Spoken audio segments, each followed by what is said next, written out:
spice up your life.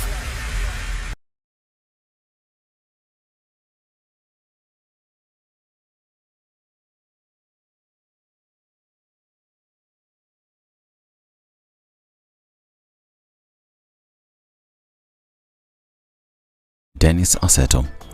President William Ruto will today be addressing Parliament on the state of the nation as per Article 132 of the Constitution, which requires the President to once annually update the bicameral House on measures and progress made in fulfilling the international obligation of the Republic. Now, National Assembly Speaker Moses Wetangula confirmed today's State of the Nation address by the head of state through a communication to MPs. The Speaker said that there will be no other business of the House except the address and asked the lawmakers to arrive in Parliament in good time as they will be out of order to enter the chamber when the President is addressing. Honourable members, Article 132, 1B and C of the Constitution states, and I quote, "The President shall address a special sitting of Parliament once every year and may address Parliament at any other time." Under subparagraph 1, submit a report for the debate to the National Assembly on the progress made in fulfilling the international obligations of the Republic. The State of the Nation address is an obligation of the Constitution that requires the President to update Parliament on three key issues, among them national security. The President is also obligated to appraise the legislature on all measures taken by his administration and the progress achieved in the realization of the national values. This, as Wiper Party leader Kalonzo Musyoka highlighted what he says are the real issues affecting Kenyans ahead of President William Ruto's State of the Nation address before the bicameral Parliament. In a statement, Kalonzo said, while these constitutional ideals are non-negotiable, the government has fallen short of fulfilling some, if not all, of them. And the National Police Service has cautioned members of the public against staging or taking part in any protest today when President William Ruto is set to deliver the State of the Nation address in Parliament.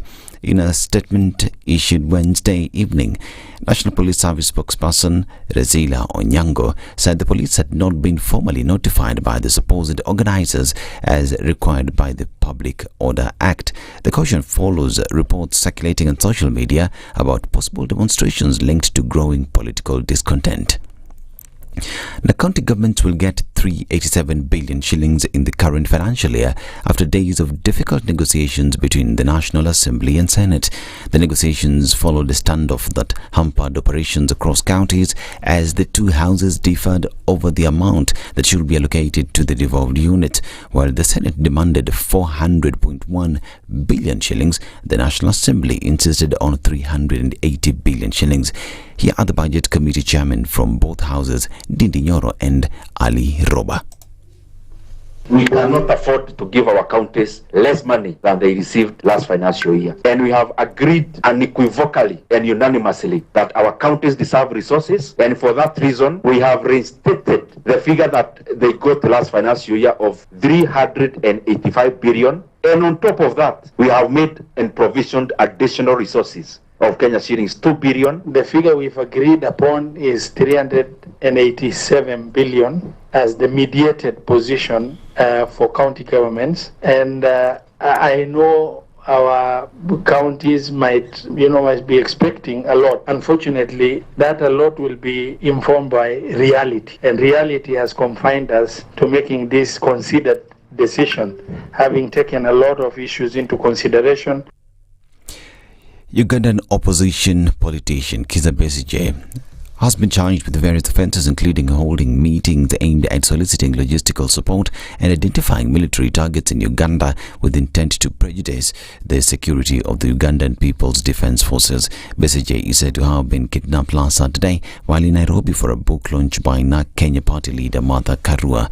Kenya has denied involvement in the abduction. This as NAK Kenya party leader Martha Karua has demanded accountability from Kenyan security agencies regarding the alleged abduction of Ugandan opposition leader Kizza Besigye in Nairobi and his subsequent detention in a Ugandan military jail. Karua, speaking before Besigye was arraigned in a military court in Uganda, criticized the incident, describing it as a violation of both local and international law. Here is Besigye while before the military court. I think it would be unfair to make a ruling before we have had the benefit of legal representation in that matter. Law Society of Kenya and Kenya National Commission on Human Rights condemned the abductions. This is a dangerous precedent that we are picking up. As a nation and as a country, we should not be seen as the haven to break laws, the haven that any person who may be within our jurisdiction, we have opened a wide berth for them to be picked up, for them to be subjected to any inhuman treatment or torture in any way. This is Newswire. I'm Dennis Aseto. Good morning.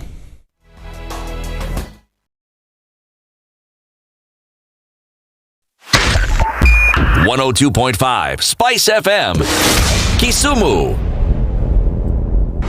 The following takes place from 6 a.m. to 10 a.m. every weekday on SpiceFM. Everybody, welcome to Kenya's biggest conversation. Nyeri Latifa, Muga, Madam Du, nimesalamia wote sana. Tumepokea salamu, asante sana. Hapa Garissa today the weather is very good, only that baridi inatupeleka mbio sana. Sasa baridi ni degree ngapi hapo? Hata sijui lakini madam tunakauka sana. If you want to follow the money trail, you've got to think like a thief to be able to catch that thief. A slap from a friend is better than a kiss from an enemy. You remember the kiss of Judas Iscariot? Iscariot. Yes. Is the one that imetuweka kwa hii mashida yote na mataabu kwa sababu of that kiss. Yet the slap of Jesus Christ when he slapped those guys wenye walikuwa wanauza mboga ndani ya kanisa took them to heaven. The situation. Good morning, and I love your show. Thank you. Having come from a Kikuyu radio background, I migrated to Spice because of the content. I was born in a slum, but somehow I got a break in life. So sometimes when you see the sweating coming out because of the passion and whatever it is, behind the noise, there are people. And we share the same umbilical cord. It shouldn't be like that. I am so disappointed. We used to tell Honorable Raila Amolo Odinga that he's doing politics of conmanship. And even President Uhuru Kenyatta, serikali hii ndio iko na conmanship ya hali ya juu. You cannot promise people that you reduce tax, then you double. In politics, there is the issue of trust. For you to turn around and then stab the same people who gave you that trust, there is no other level of dishonesty. And hii mambo utaona dunia tu. The Situation Room, Kenya's biggest conversation. It's critical that people pay taxes. But then taxation has to have a limit. When you start overtaxing people beyond certain limit, then this is now we call robbery with violence. We are all struggling, but we don't show. If you're not doing well, shame on you. But you have to say, I'm broke and I'm struggling. We are not okay until everybody is okay. We are pretending to have political parties. Why don't we just be honest? And we say, these are the Lydiahs, these are the Kambas, these are the Kikuyus, and we find ourselves in Kenya. You know, with politics and leadership, no matter what you do, there will always be a complaint. There will always be the assumption that you're either stealing or you're not doing things right. As a leader, don't fear. If you know you're doing the right thing, you've thought about it, you've got an expert advice, do it, then understand later. This country, we don't need prayers. Prayers is between you and God. Good governance and thinkers who care about the country and not their stomach. That's what we need. The Situation Room, Kenya's biggest conversation. Patrick Lodge, Otieno Lumumba. Karibu sana. Asante sana. CT Muga. Good morning and welcome to yet another wet morning. It's Thursday. A quick look at what's happening on the roads. The heavens have opened and we know that because of that things are going to slow down just a bit. If you've gotten where you're going already this morning, kudos to you. The roads are slippery, so folks will probably go slower. Let's see how it all opens up. But for now, roads are free and clear in and out of the city. We shouldn't have an issue with that just now at least. And probably for give or take the next 1 hour or so. Coming off Mombasa Road, you're fine. The roadwork still continue, but okay, you're in for a bit of a bumpy ride, but then through that you should be out towards the CBD without an issue. Okay, also looking at traffic flowing free coming off of the Eastern Bypass, not a problem here at all. We'll keep an eye on things as we get into Thursday proper, and we'll talk on SpiceFM KE on X, hashtag the Situation Room.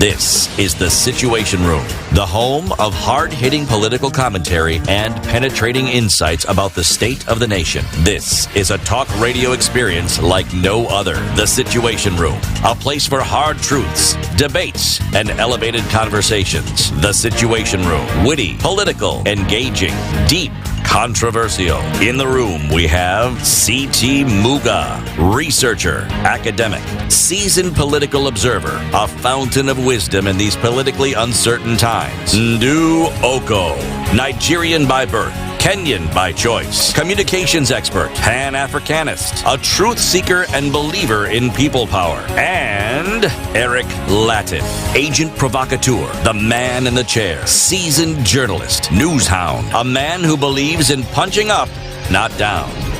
This is The Situation Room, the only way to start your day. Yes, it is. How are you doing? Welcome to Thursday. Good morning. It's the 21st of November. So this is it. Merry Christmas. I heard? It's the 21st radio of November. Oh yeah, that too.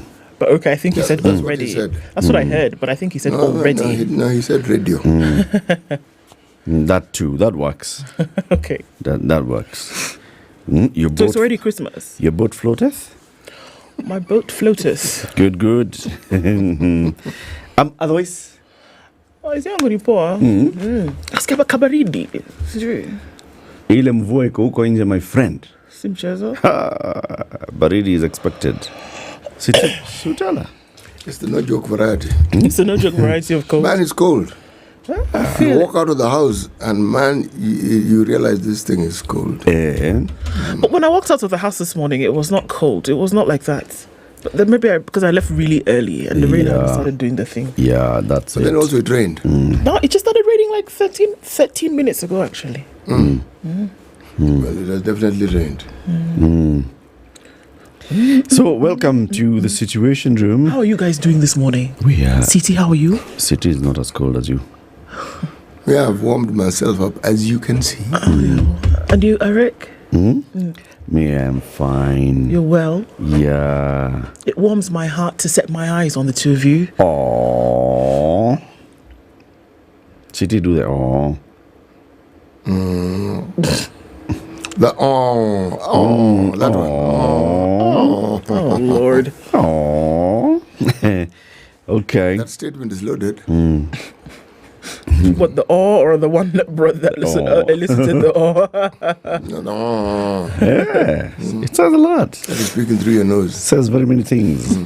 Yes. Today is Thursday. We are going to have a Justice Thursday conversation, but a different way, in a kind of different way. We shall be looking at the life of a seasoned jurist, Justice Lee Mudoga. He's not a judge of the High Court of Kenya, nor the Court of Appeal, nor the Supreme Court of Kenya. He's a judge at the UN Mechanism for Criminal Tribunals. Okay? This is a man who also served in the International Criminal Tribunal for Rwanda. Yes. He has written a book called A Life of Audacity and Sacrifice.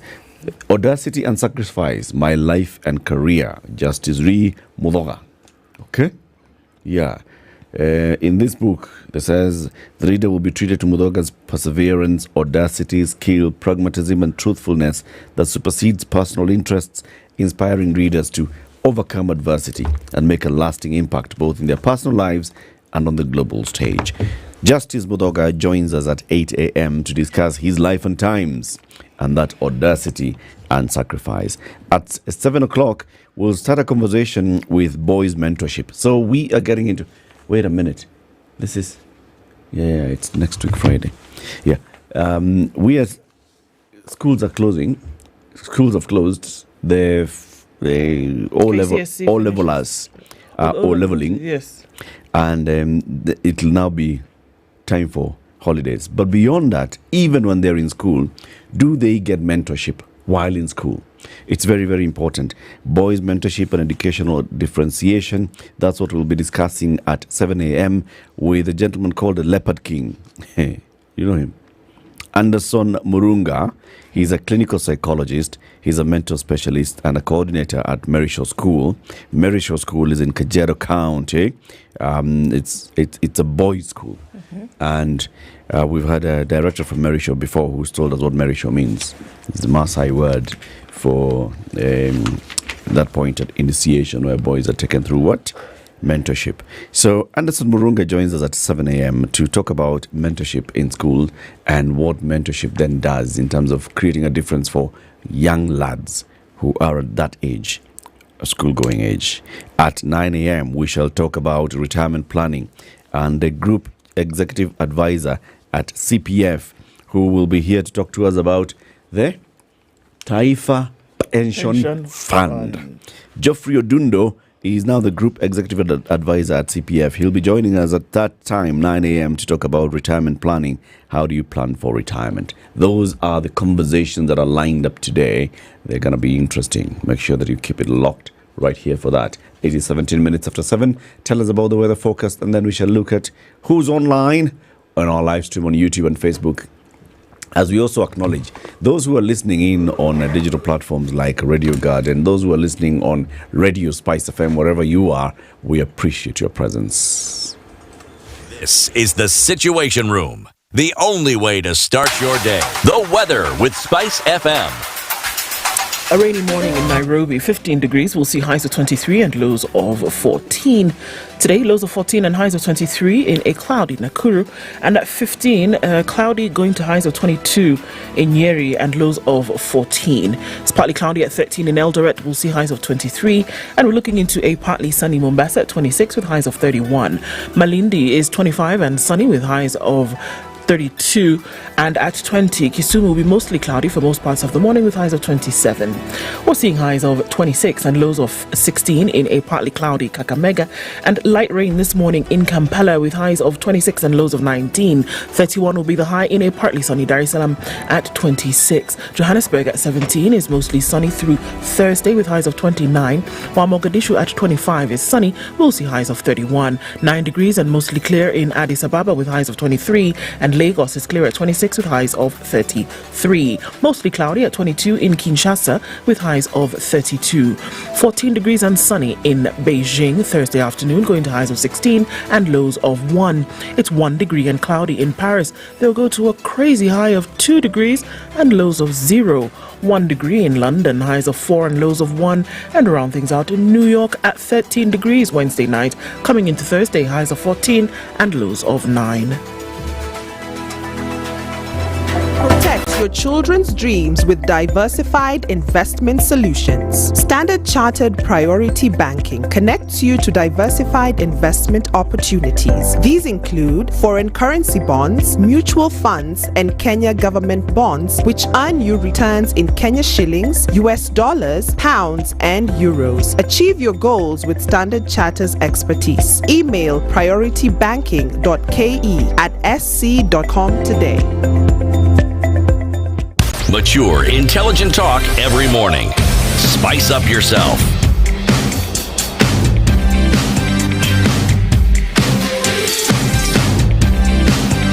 Mornings done right.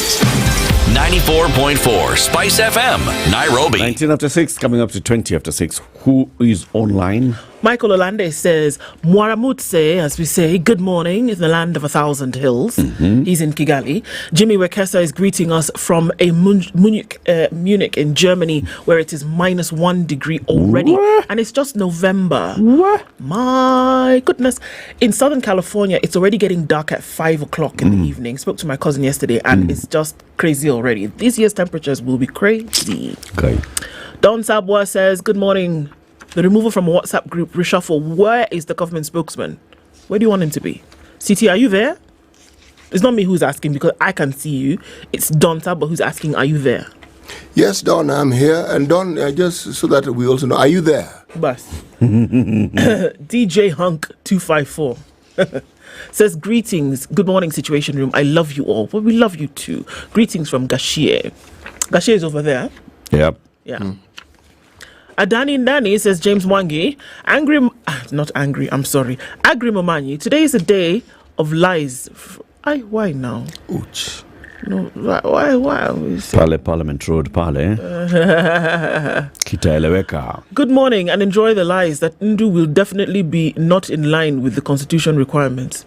We need to engage the use of commas, guys. It's important because meanings change. Commas, e-commas. Punctuation matters. Oh, punctuation. Punctuation makes a whole lot of difference. Okay. It makes the fundamental difference. I'm telling you. For example, in this particular case? There are no commas. Today is the day of lies from the Lord of Lies. Good morning and enjoy the lies that Ndu will definitely not be in line with the constitution requirements. There needs to be a comma in there. That you're the lies. Yeah. And Jesus said to him today. And Jesus said to him, today you will be with me in paradise. Voila. You understand what I'm saying. Did he say today or did he say today? Today. Yes. Today. Linus Gitonga says good morning. Vinny Bet says good morning, Spices from Balochistan in Pakistan. How many stands can you have in one sentence? But okay. Pap D Ndu, ask CT, are you aware? You see now how Pap is using commas. Very important. Ask CT if he is aware that Paul Kagame and Banyarwanda Tutsi exiled in Uganda. See, now you've let me down because you've forgotten commas. Fought alongside Wairimu in 1981 to 1986. Did you know this? Yes, I did. Okay. And I also know Kagame was the intelligence boss for that particular outfit.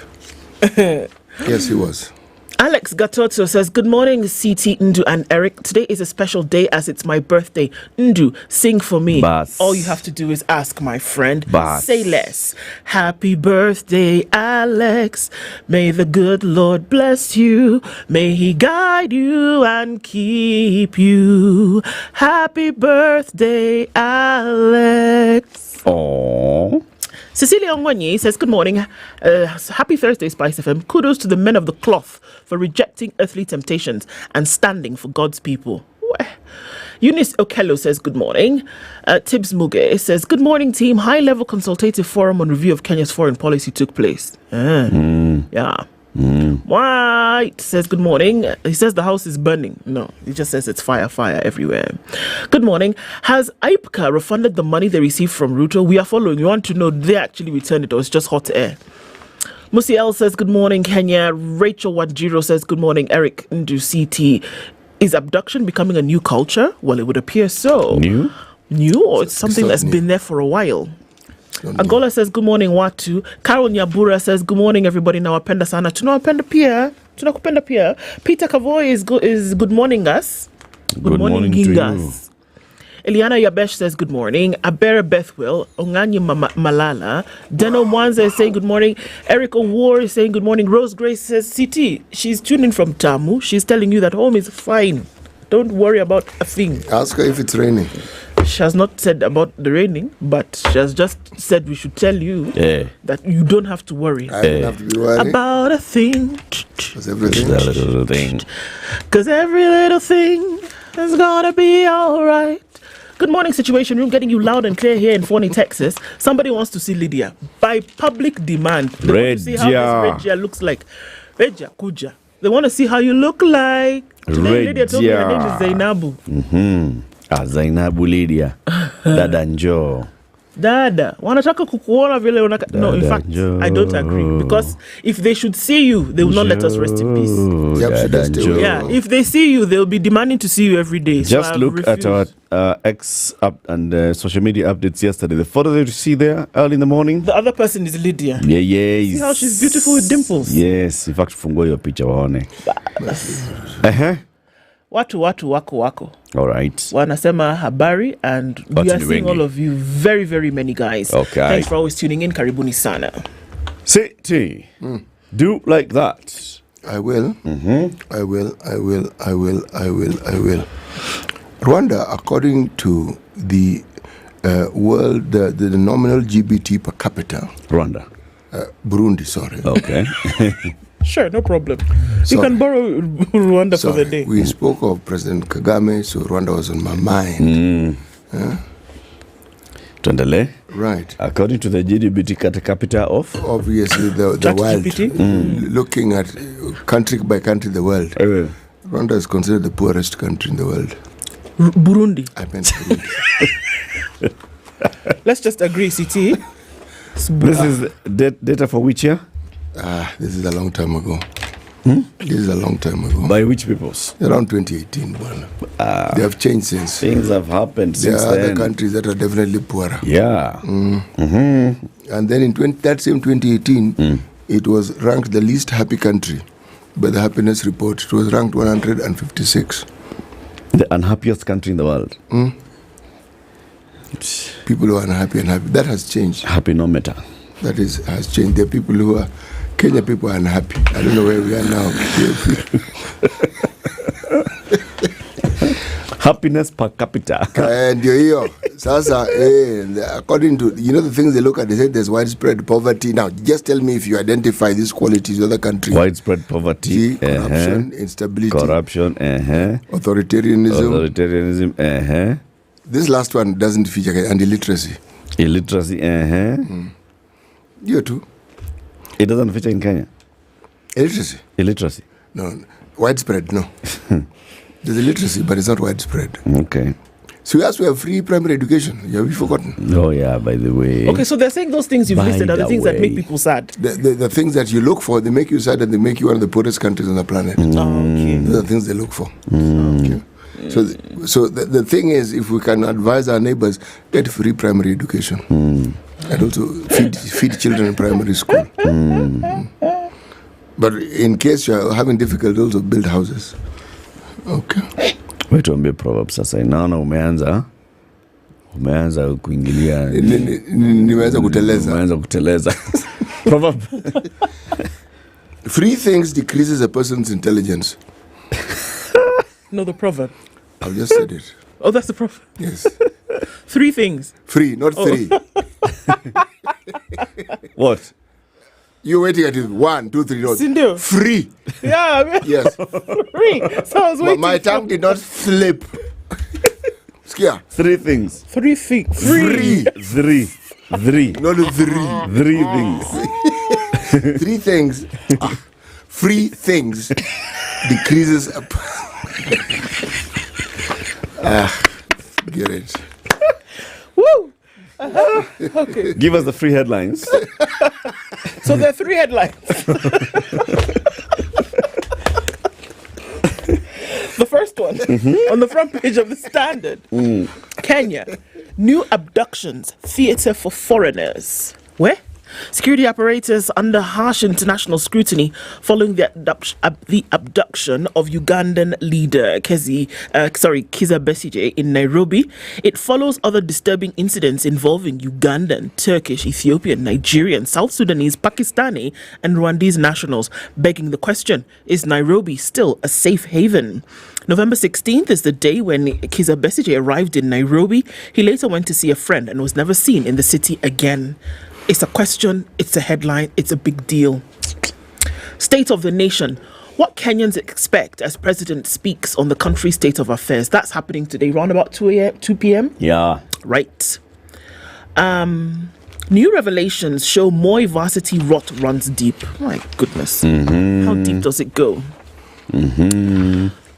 Joy after a man at the age of 78 gets his first ID. Jamani.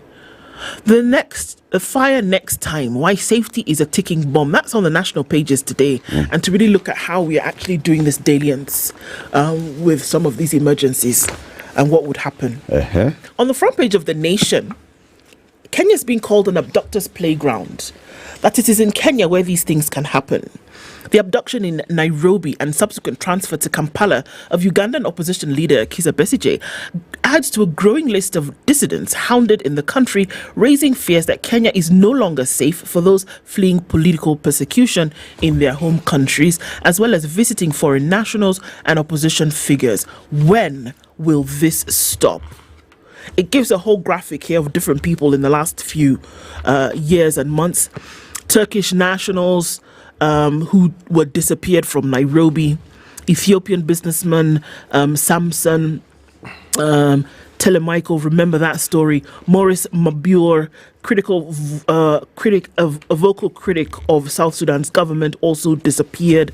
Yusuf Ahmed Gassana, Rwandan human rights defender, again disappeared. Slain Pakistani journalist Arshad Sharif, Indian polls expert Mohammed Zaid Sami, and Zulfikar Ahmed Khan, as well as their driver Nicodemus Mwanya Mwangi, and then the most recent Ugandan politician Kizza Besigye. The question is, what's going on and when will it stop? Mm-hmm. If you were wondering about the rot at Moore University, the rot is 2.2 billion shillings deep.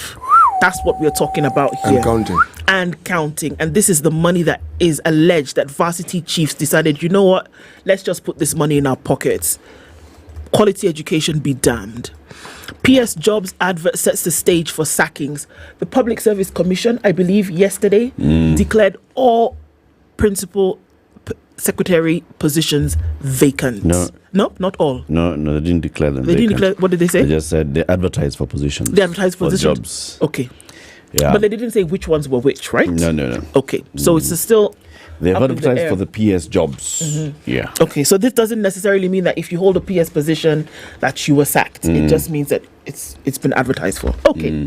Lawyers' body accuses JSC. The president of the Law Society has come out guns blazing, and she says the JSC is accused of abetting corrupt judges and going to bed with the executive. Where? MPs reach a deal for 7 billion more shillings for the counties and said, you know what, this could help a little bit, couldn't it? Okay. Yep, that's what I have. So the Business Daily has this as the headline: 2,257 bars near schools to be closed in crackdown. How are they open in the first place?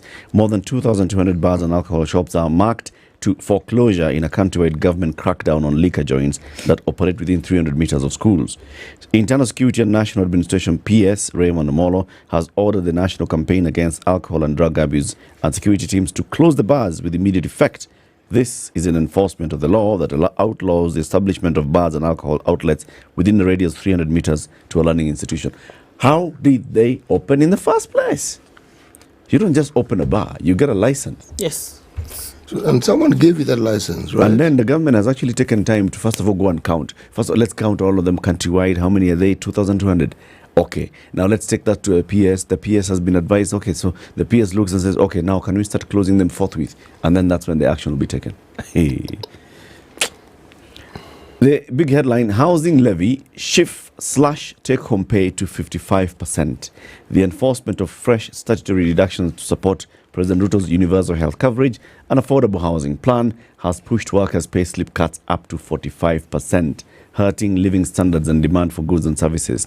Employers say disposable incomes for workers have fallen to historic lows following the onset of shift deductions last month, in addition to the housing levy, which took effect earlier. My friend, if you're earning 50,000 shillings as your gross pay, previously you were taking home 39,448. Now you're taking home 39,273. Like that. If you're earning $1 million earlier, previously, your deductions, your salary is $1 million. Your tax was 325,482. Now it is 351,282. God. Are we together? I don't know whether we are together so far. Are we together? Very good. So those are the ones. Ticker headlines in the Business Daily. Revenue gaps hits 43 billion in 4 months to October.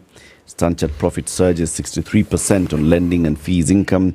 And Stanbic blocks Oigara questioning in 934 million row with airline. Kenyans outside the US lift October remittances. Yeah.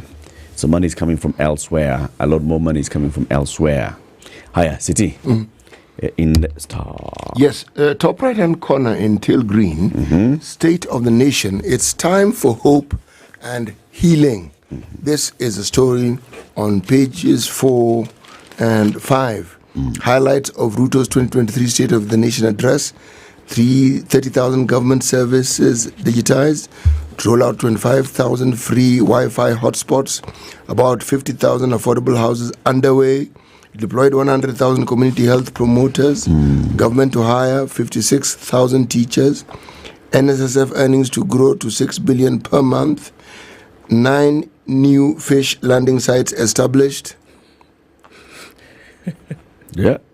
Reduced prices of fertilizer from 6,500 to 2,500. Yep. Military recruitments to be sourced from NYS. Okay. Military?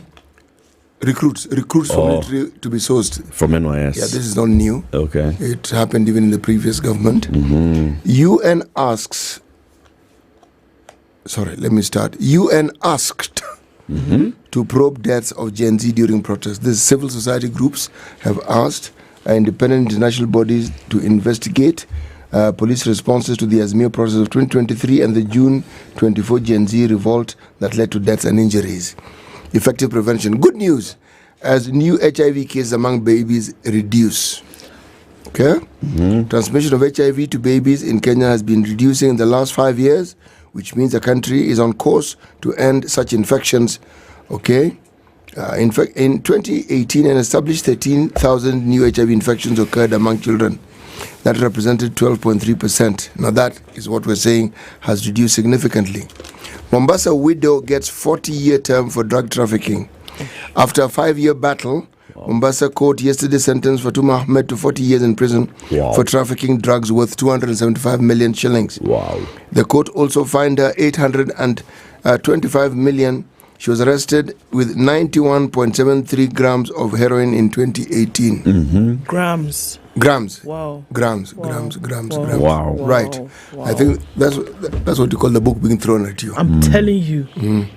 When you look at the drug problem that is reported to have been at the course for a long time, you can understand why did it be so? Why? Yes, because it has ruined many lives. Completely. Many. Bang in the middle of the paper. Raila wants 10 PSs as Ruto plans reshuffle. Kabisa. 10. Kume. President looking to accommodate new allies in broad-based government ahead of 2027 polls. And then, back in the middle of the paper also, there's a picture of Sigei, snatched from Nairobi, court-martialed in Uganda. There's a picture of one Dr. Kiza Besigye. Yeah. Yes. According to this headline, he was kidnapped at Riverside Drive in Nairobi and forcibly returned to Uganda. Okay. That is a star. The People Daily Relief has 387 billion shillings shareable revenue sent to counties. Matiang'i on the spot over 6.8 billion shillings IDP money. And the main headline, how Besigye was abducted. In katika Taifa Leo, wahubiri wazidisha pressure kwa rais. Tafrija Sudan ikifuzu kwa dimba la AFCON. Sudan imefuzu bwana. Timu ya soka yaleta matumaini katika taifa hilo linalokumbwa na vita vikali. Imagine, in the middle of all the turmoil that's gone on for over a year, Sudan has qualified for AFCON. Kenya? Okay. Well, that means that Kenya's turmoils are worse. Okay. All right? We can go with that. US yafunga ubalozi wake Ukraine. Israel yaua watatu Lebanon. Ken CHR LSK zalalamika ukiukaji haki. And then the main headline is Afueni kwa County. They talk about that agreement that was reached in the mediation between the Senate and the what? And the National Assembly. Unaona maneno vile nenda. Now, of course, there's bigger headlines happening everywhere else, which is, for example, Adani. And what has happened to Adani where? Akondani. In New York. Adani has been what? Has been indicted. Yep, Ndani. Indicted in New York over things about bribery. Oh dear. Yeah. Dear. Excuse me, please, don't be angry. Is it the same Adani that's coming to take you people's airport? Billionaire chairman, conglomerate, and 7 other senior business executives indicted in connection with scheme to pay hundreds of millions of dollars in bribes and to conceal bribery scheme from U.S. investors. Gautam Adani and 7 other executives criminally indicted in the U.S. over $250 million in alleged bribes. Alleged? Yeah. A 5-count criminal indictment was unsealed today in federal court in Brooklyn, charging Gautam Adani, Sagar Adani, Vineet Jain, executives of an Indian renewable energy company, the Indian Energy Company, with conspiracies to commit securities and wire fraud and substantive securities fraud for their roles in a multi-billion-dollar scheme to obtain funds from U.S. investors and global financial institutions on the basis of false and misleading statements. Sijaelewa shida iko wapi hapo, by the way, mimi. Shida ni hapo kwa indicted. For what? Alleged fraud and bribery. Alleged 100 million. Everything is alleged. Even that 100 million US is not sure. But you know, an indictment is come and answer. Yeah, essentially, just come and tell us. That's it. There's no charge. It's just come and tell us what's up.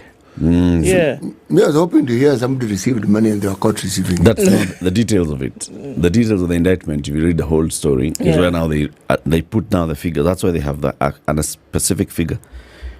250 million shillings dollars. Million shillings dollars. Serious cash. It's a lot of money. 19 minutes to 7. Tell us about traffic. You got it. This is the Situation Room, the only way to start. Still a slippery morning in Nairobi. A little bit of traffic on the Thika Superhighway and you're coming in from Pangani at the underpass out towards the CBD. But that's about the worst of it from what we see right now.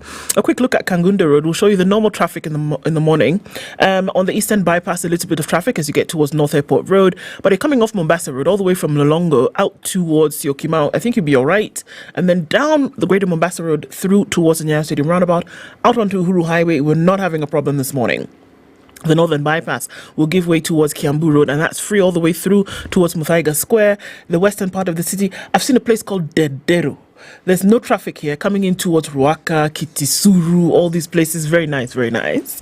No traffic this morning, at least for now. Let's see what happens as the morning opens up because, you know, the rain is still coming down. We'll talk. Let us know also what's happening around other parts of the country. SpiceFM KE on X, hashtag the Situation Room. Mature, intelligent talk every morning. Spice up yourself.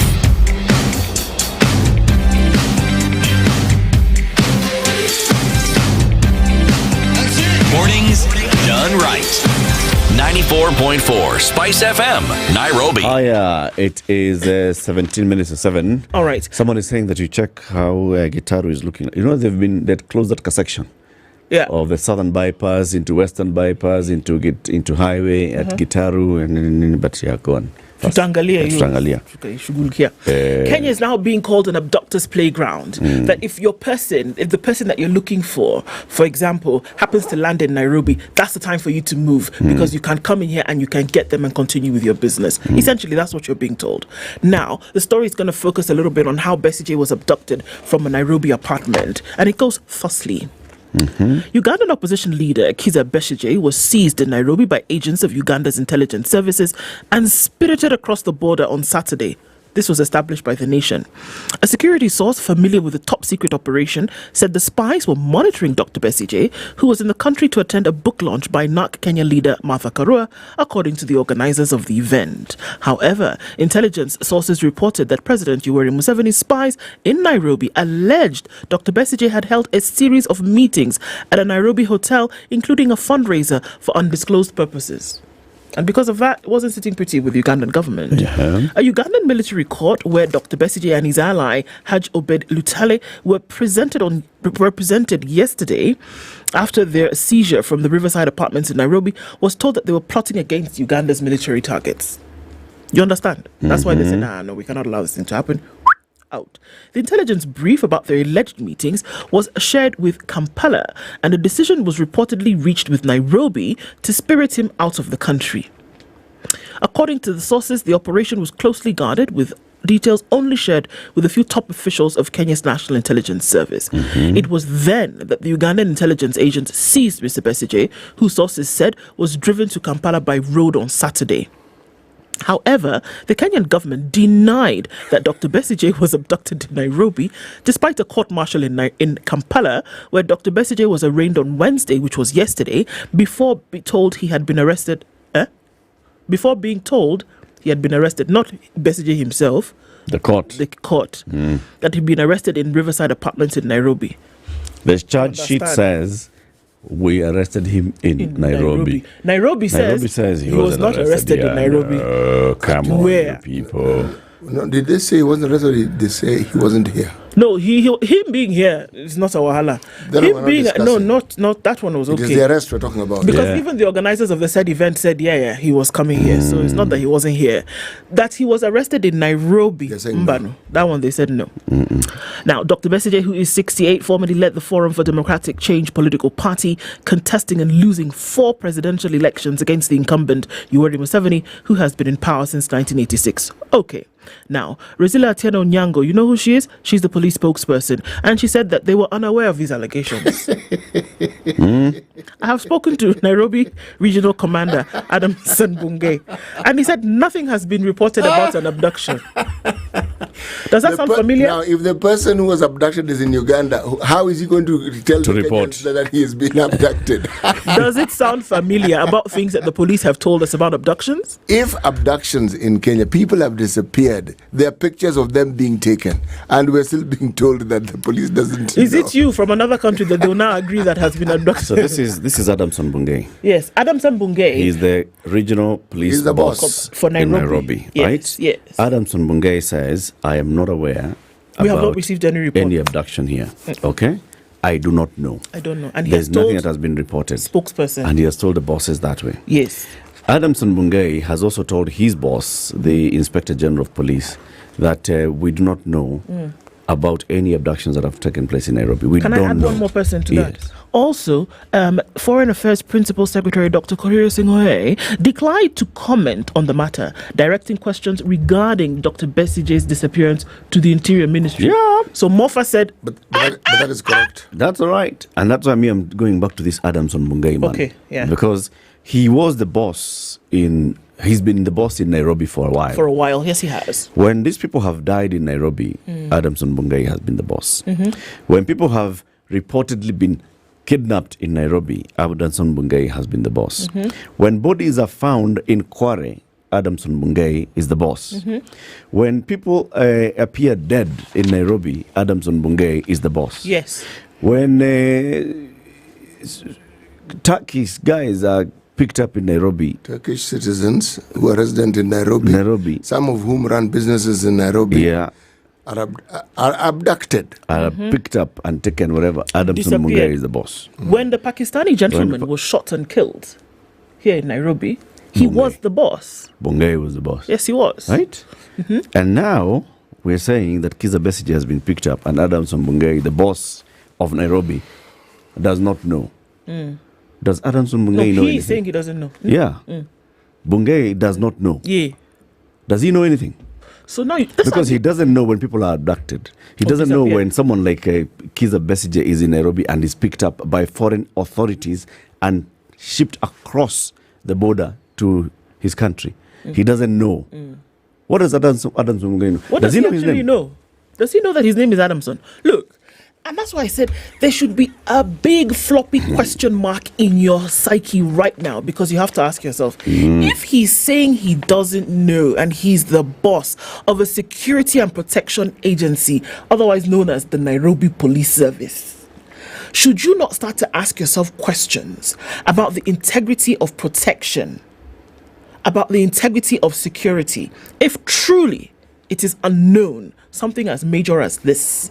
If truly these things we do not know, you must ask yourselves, then upon what foundation does the security and protection lie? You have to ask. You have to ask, oh, you have to ask. Aye. Yeah. No. So, all this, now they're saying safety fears are now rising because Kenya's notoriety for being a playground of abductions is rising. Yeah. You know, from Nairobi to Kampala is more or less the same distance as from here to Mombasa. 8 hours, 9 hours. Yes. You see the problem? It's a long distance. Whether he was taken to Wilson and a flight took off and went to Uganda, whether it was by road, because whatever, however he left, the point is that this person was last seen in Nairobi, in Riverside, and he hasn't been seen since. All right.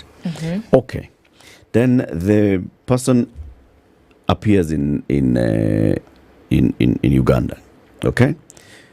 In court. Yes, in court. This is not just anybody.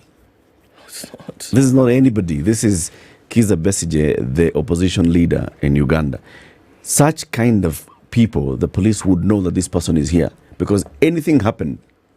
If, let's say, Kizza Besigye was attacked in Nairobi by a knife-wielding person, right, and he got hurt here, the security agencies in Nairobi would have questions to answer. They would. They Right? would. They would. He didn't sneak in. No. He actually did not sneak in. So when he then just disappears like that, and the police are like, by the way, as guys, nothing has been reported. No. Anyway, today is State of the Nation address in Parliament, okay? And as we're talking about that, one of the sure things that you expect President Ruto to mention is affordable housing and the progress of affordable housing. There's an 8-page pullout in the Standard today that is giving you the progress of affordable housing. The affordable housing program has made significant progress across the country as the government implements its promise to provide decent and affordable houses for all Kenyans. Today, we launched the sale of 21 social housing projects that are near completion. Affordable housing and social housing projects comprising studios, 1-bedroom, 2-bedroom, and 3-bedroom units. The State Department for Housing and Urban Development is also providing social housing units under the slum upgrading program that seeks to eradicate informal. To register, go to bomayangu.go.ke and so on and so forth. So what are the steps if you want to get a house in affordable housing? Okay, 1, register for affordable housing. 2, save for your home deposit. Save for your home's deposit by making regular payments into your Bomayangu wallet. Okay, you pay, you save. Number 3, pre-qualification for a home loan. Financial institutions, that is partnering banks in the Bomayangu platform, will assess your income and credit profile and give you an offer for an affordable house loan. Application to purchase a home. You'll select a home from the units available for sale on Bomayangu. You'll see how much will be required for deposit. You will then apply with the sales process when it's opened. Affordable Housing Board review. The Affordable Housing Board will review your application and communicate its decision directly to you, the applicant. For those allocated, an offer letter will be sent to you. Next, selection of your preferred payment. Based on your preference, you will select if you want to make a one-off payment or make monthly payments. This is where pre-qualification from financial institutions helps you to determine what to do. You sign an agreement. Once your financing plan is selected, you'll sign the agreement to move into your home. Number 8, home unit home handover. Congratulations, you're now a homeowner. You'll be given your keys and you can move in. 8 steps to owning the house. Okay? Then they have the various units. Affordable housing in Elbagon, Molo, Bahati, Nakuru, Kapsua, Milimani, Lurambi, Kakamega, Nanyuki, Laikipia, Makenji, Kandara. They have photos. 44 of these projects. Imagine. So these things are there. 4,888 units. Yes, and the ones nearing completion are 24. Okay. You know, the scheme, if you look at the thinking behind it, it was a good thing. Yeah. In fact, I agree. It was a very good thing. I think it was. Because this is for the first time in very many years, the government had actually taken steps to do something about the housing or the lack of housing thereof. Okay?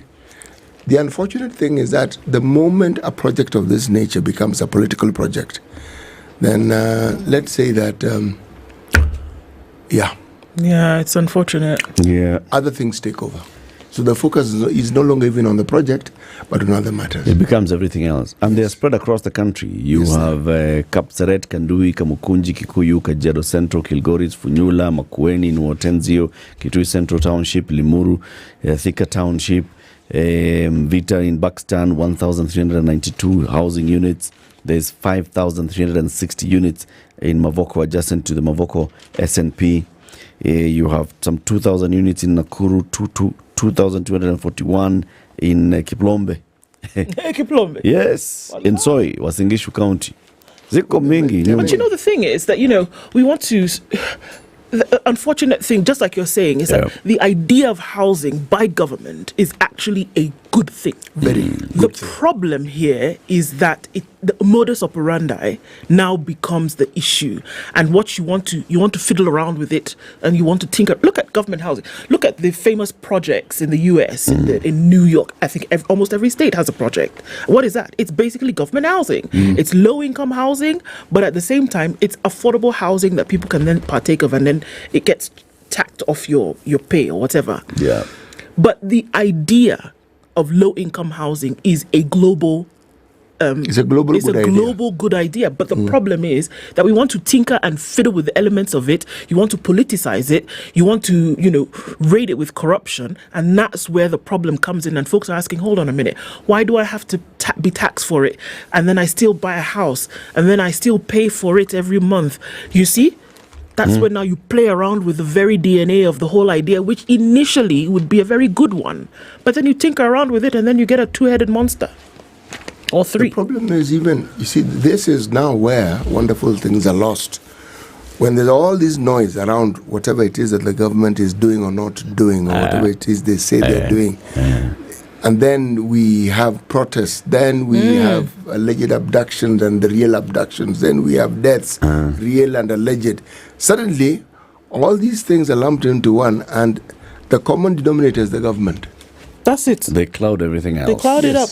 They do. Yeah, and I think what they need to do with their affordable housing program is actually just showing them more. Okay, so you've put this here. Can you now put pictures, videos? Let's see. Not people saying ati mimi nilikuwa napika githeri hapa na sasa watu wanakula githeri. Show us the houses. Show us the houses. Yeah, in every housing project, there's a show house ready. Exactly. Can you show us the show house? This is actually how it looks like. And then we start seeing, all right. So this is... the Star actually went into very great details. They even had pictures. That's it. That's the affordable housing pullout. Yes. Even the you have it in the standard as well, isn't it? The good thing is that they show you what is, artist impression, nearing completion. But as you put it correctly... Yes, she was one unit. And she was inside. Because all those things you're seeing outside. You're seeing the artist impression outside. We've seen. The rate of completion outside. Show us inside. Let us see. This one. Tuone moja. Yeah. Tafadhali. Tupatie story moja ya mwisho City in a minute. In a minute, you want a story. Yes. I want to tell you a story. Happy story. Look at page 21 of the Star. Yes, something that... is dear to my heart. Good news as new HIV cases among babies continue to drop. Yes. This is a story that is worth listening to. Okay, the figure has consistently reduced, dropping from about to about 7.3% of all babies born to mothers living with HIV. You see, this is why it is significant. Mothers living with HIV and were expectant, it was assumed that they would automatically infect the newborns. Drugs came up. There's one called Navirapine. Navirapine was actually used to try and reduce the chances of the infection moving from mother to child. And we're saying, yes, with the new innovations in the field of HIV and AIDS, that likelihood, the incidences are dropping further and further and further. Very good. This is a good thing. Very good. I once did a documentary on, children who were born with HIV, right? And... yeah, just to see that you can actually eliminate this. You can eliminate it. Yes, you can. This is a beautiful thing. A very beautiful thing. Yeah. This and many other things are happening. In the next time, we talk about mentorship of the boy child in school and how that impacts their journey through education and their journey after education into adulthood. What is it all about? We'll be talking about Merisho School in Kajiado. Do we have photos of that Merisho School as the boss comes here? We'll see. Yes. We'll be showing the photos as the conversations progress. This is Kenya's biggest conversation, the Situation Room. As well, we'll be telling you about prioritybanking.ke at sc.com. It's 7 a.m. news time.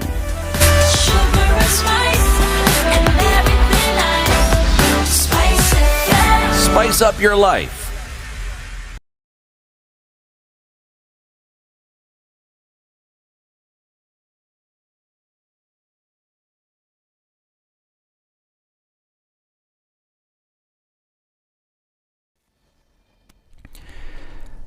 Good morning, this is Newswam Dennis Aseto.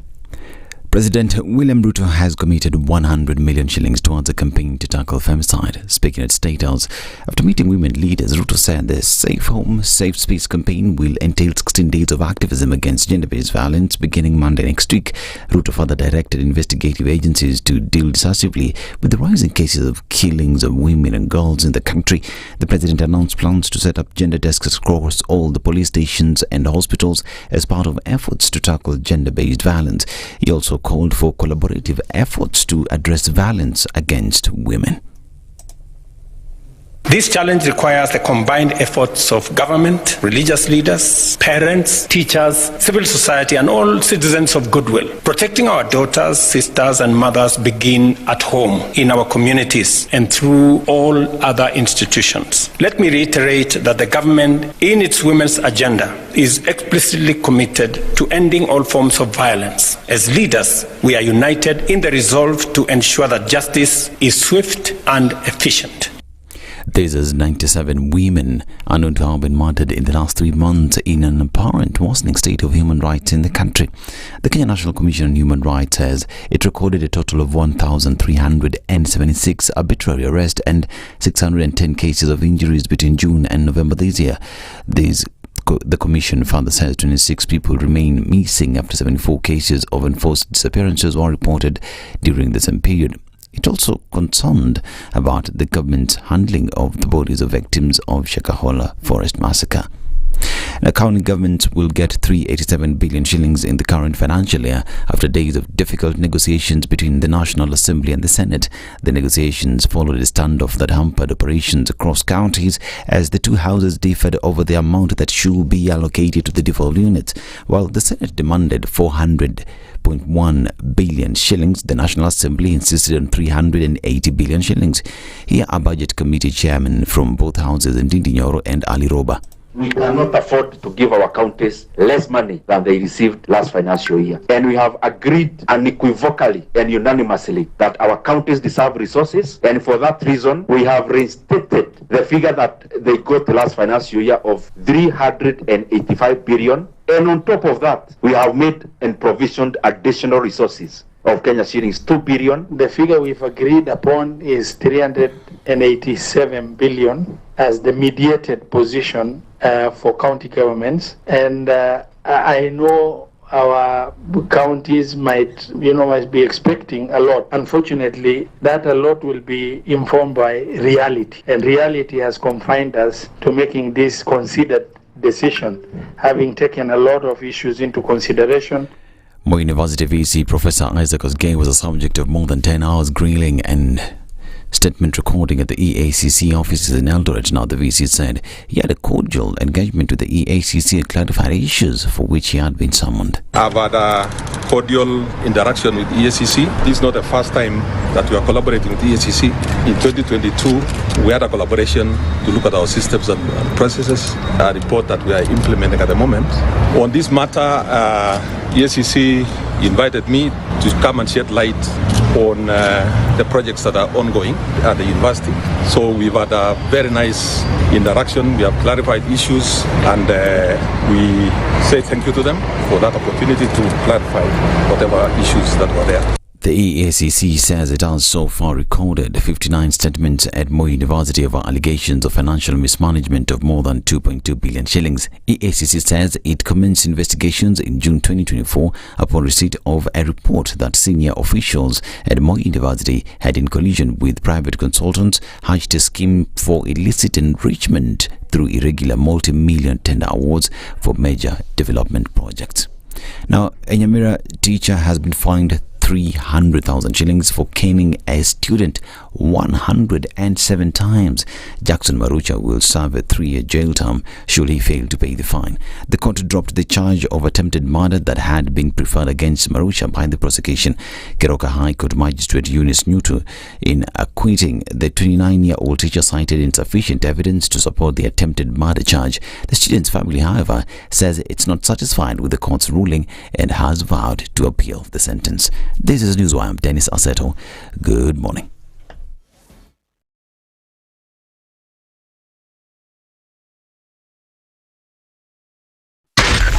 SpiceFM, Nakuru.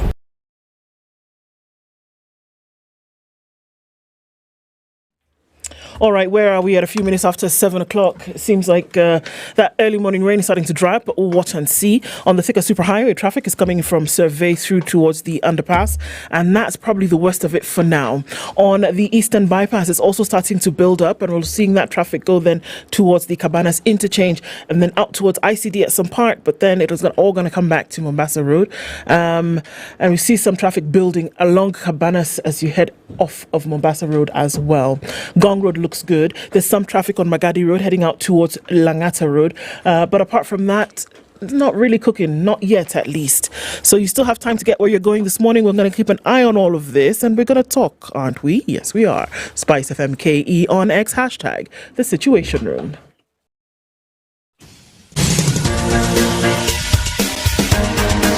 This is The Situation Room, the home of hard-hitting political commentary and penetrating insights about the state of the nation. This is a talk radio experience like no other. The Situation Room, a place for hard truths, debates, and elevated conversations. The Situation Room, witty, political, engaging, deep, controversial. In the room, we have C.T. Muga, researcher, academic, seasoned political observer, a fountain of wisdom in these politically uncertain times. Ndu Okoh, Nigerian by birth, Kenyan by choice, communications expert, Pan-Africanist, a truth seeker and believer in people power, and Eric Latiff, agent provocateur, the man in the chair, seasoned journalist, news hound, a man who believes in punching up, not down.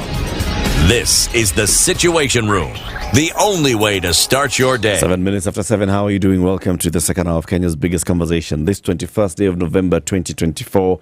Happy holidays, Merry Christmas, everything. Oh, okay. The new year is coming. I mean, imagine, it's already December. Yes, it is. Aye, Buana, these days are moving too fast. Too fast. So imagine every day, every single day is a day gone by before you've actually gone into priority banking at Standard Chartered Bank. Imagine. And without you starting your journey towards actually accumulating and protecting your wealth. That is time wasted. Indeed. What are we talking about? So let's ask you, are you looking to secure your wealth and plan for the future? Say less. Standard Chartered Priority Banking is where you need to look. It's your ideal partner in building, growing, and protecting your financial legacy. So think about the different things that you want to do. You want to invest in education. You want to put something aside for a rainy day. You want to invest so that it can grow into something later. These are the folks that you need to talk to. As the only international bank in Kenya with over 110 years experience in 55 unique markets, they offer expert personalized care in banking, tailored to affluent Kenyans just like you. So you can have investment options in foreign currency bonds, mutual bonds, and Kenya government bonds, and you can earn returns in any currency of your choice. There's so many things that you can do. All you need to do is email prioritybanking.ke@sc.com and let's build lasting wealth together. Yes, indeed. Now, we want to talk about this because it's holiday season and the Form 4s are coming home and then they'll have some time. But even as they come home, what kind of boys are coming home? What do you mean, what kind of boys? Yeah. What boy did you send to school? Oh, is it the same boy that's coming home? What boy is coming back home? Right. It depends on where they went. Yep. It does. It does. And we're not talking about their physical outlook. Whether he left home with a clean-shaven face and came back with sprouting a beard. Not that. Sprouting a mustache. No. Or he's grown an inch taller. No, not that. What sort of person is he? Yeah. Yes. Yeah. And how does that happen? So let's talk about mentorship of boys in school and out of school, and that's why we've invited the Leopard King. Leopard King. Which is it? The king who's a leopard?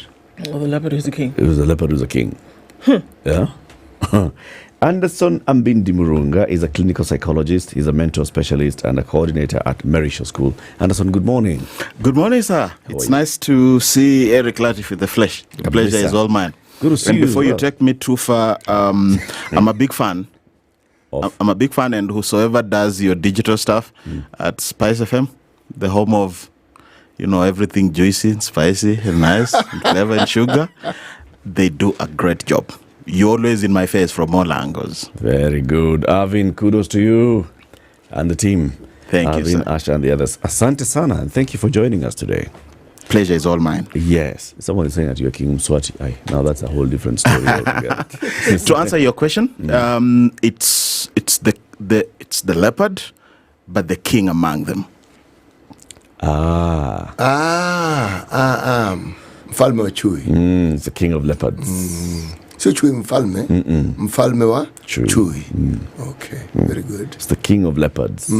You'll tell us about what you do as a clinical psychologist, and then you'll, of course, tell us about Merisho School. But before you do all those things, City is going to welcome you with the day's proverb. City? Yes, please. This week we are in which country? The Republic of Burundi. Which was voted in 2018 as the poorest country in the world. Oh, yeah.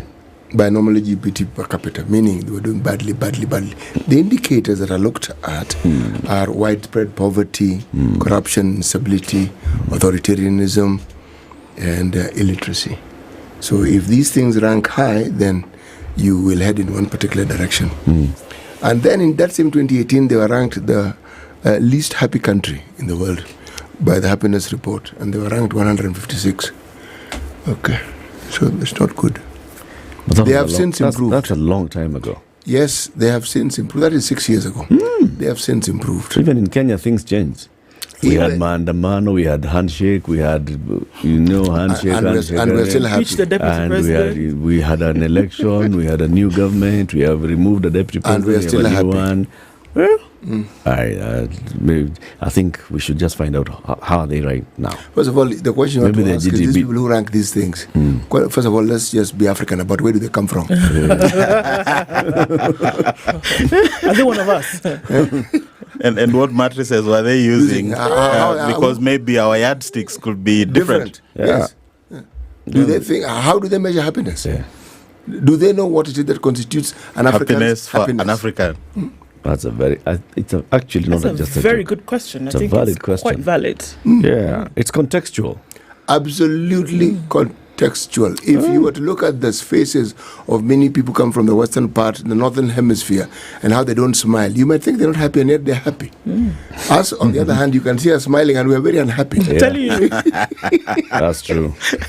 You got that right. That's true. Higher. Proverb. The proverb. It's simple, straightforward, and easy to understand. Free things decreases a person's intelligence. Free things decrease a person's intelligence. I agree. What is the interpretation of that? What is free?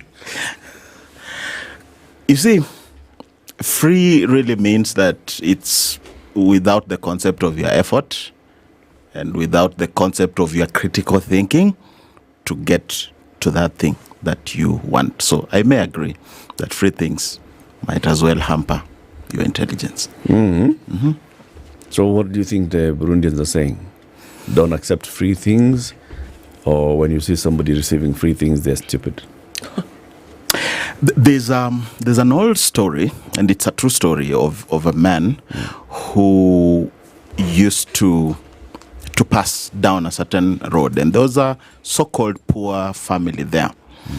And what happened is that he used to, like the family would ask out for freebies, like for handouts and stuff like that.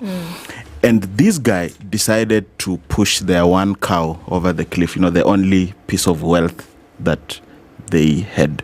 Why? Because that one cow was, they would drain blood from it, they would milk it, and then feed it religiously because it was their only source of help. When that cow was pushed over the cliff and it died, about 5 years later, this man passed down that road and the community was wealthy, the family was wealthy. They had improvised how to get resources for themselves. So whose blood are they drinking now? They were not relying on blood anymore, nor milk. They had improvised other mechanisms of survival.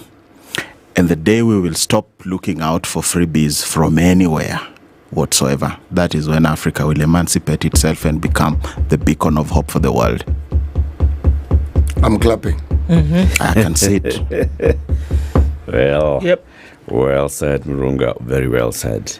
So we're here to talk about mentorship for boys and what Merisho School does. I just want to play this, first of all, just to understand and hear what Merisho School is all about. And then you'll introduce it to us now with your own words. Sawa. Bring it on. Okay. Every great reality started as a dream that was nurtured and given the space to become. At Merisho School, we offer every young boy the place to pursue their education and ultimately achieve greatness. We are committed to holistically transform boys to men through quality education, sports, technology, spiritual nurturing, and so much more. Merisho School, home of the boy child. Okay, so what does that mean? Okay, I'll take you slowly. Stay with me. First of all, I need to give you the context of Merisho as a school. So Merisho as a school is domiciled within Kajiado at the heart of Maasai land, right? So what is in the name? What's in a name? The name Merisho. The name Merisho has a very major significance to the Maasai community. It's not an English name. It's not just acronyms put together for purposes of, getting coming up a with name. a brand. No. But then the vision bearers of this school embraced the culture, embraced the Maasai culture, and wanted to understand what the culture is like. And so the best you find in Maasai land is that the initiation process, like when young men are taken through a training, taught all the skills and given the mentorship and instilled the capabilities to be resilient, you actually will kill lions and leopards. I'm the only leopard still surviving. That process, after a certain cohort has been mentored and they are now qualified to be called Morans, to mean that they have successfully gone through the initiation, the way you asked what kind of boy is coming back home. So after that Maasai young man has been mentored, that cohort consider themselves conquerors. And in the Maasai culture, they will call that Le Merisho. Le Merisho would mean these are conquerors. It is a cohort of young men who went through a training, who went through a mentorship, who are taught skills how to be a man, who are taught skills how to protect a family. And to prove that you can protect your family, you have to conquer the wild and kill the most fierce of the animals in the wild, learn the skills and the tact of doing that, and learn the skills and the art of taking care of a family and protecting and providing for your family. Then you are a conqueror. That's when you're qualified to be called a Moran. And that whole process of conquering is called Le Merisho in Maasai. So when somebody calls you Le Merisho as a cohort, it means that you are a set of conquerors. So every word and every time that you hear the name Merisho School, we are talking about the school of conquerors. So let that sink. If nothing else gets home, that needs to get home. Every time we call out Merisho School or Merisho, then we are talking about the school of conquerors.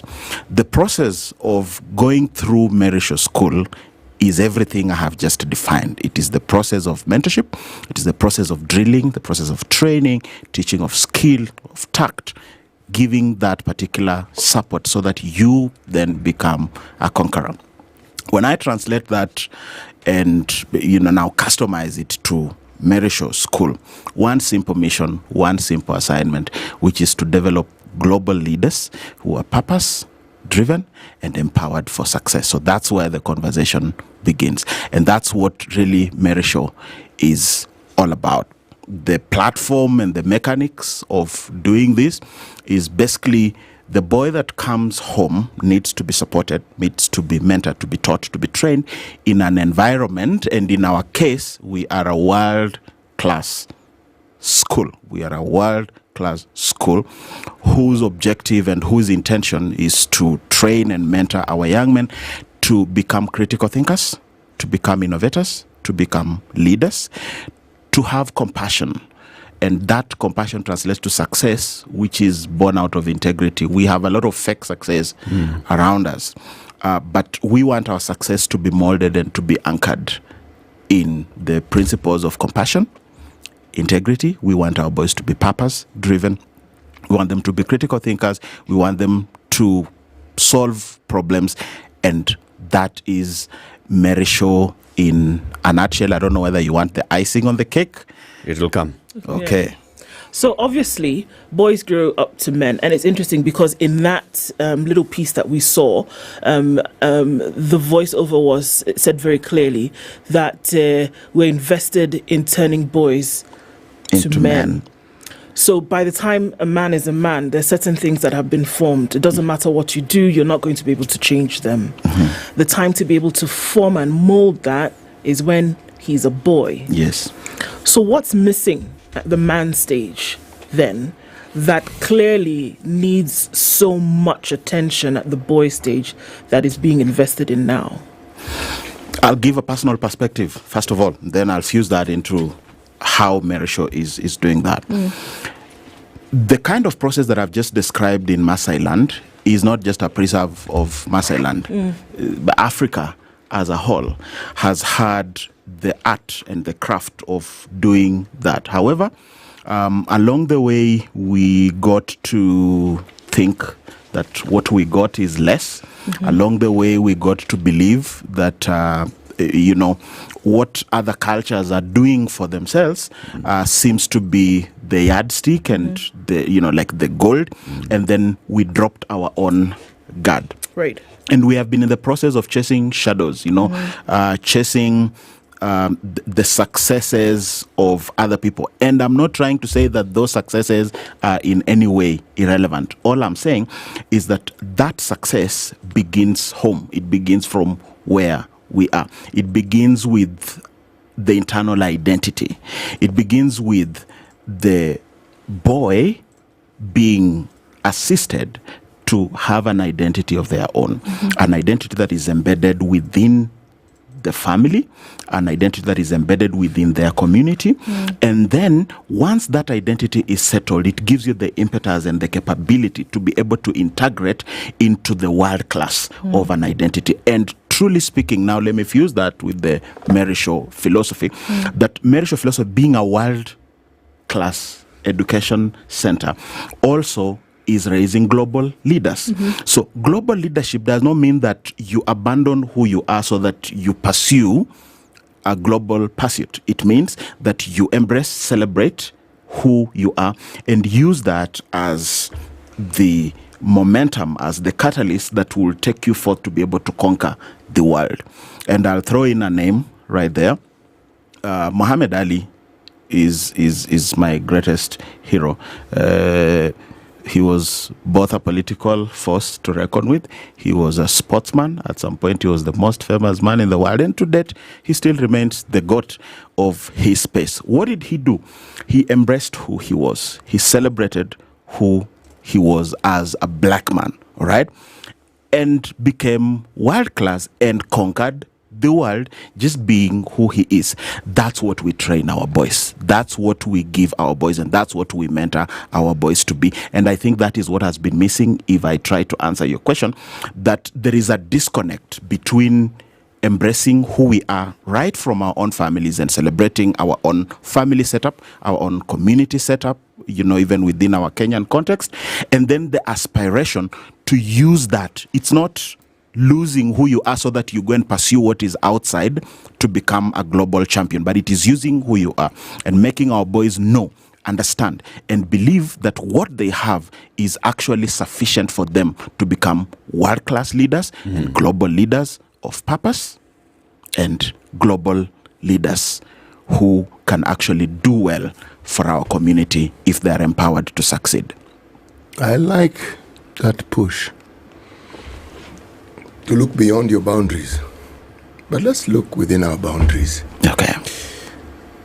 How does this training to create this international citizen, which is a good thing because we are a global village, as we say, how does this help this individual become a wonderful citizen of his country, so that even as he interacts with the globe, the Kenyan identity is still intact, and this individual reflects that greatness within the context of his being Kenyan.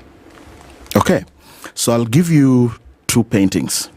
The first painting, I'll give you the hardware, and then I'll give you the software. The hardware is global, the software is local. I hope I'll bring it home.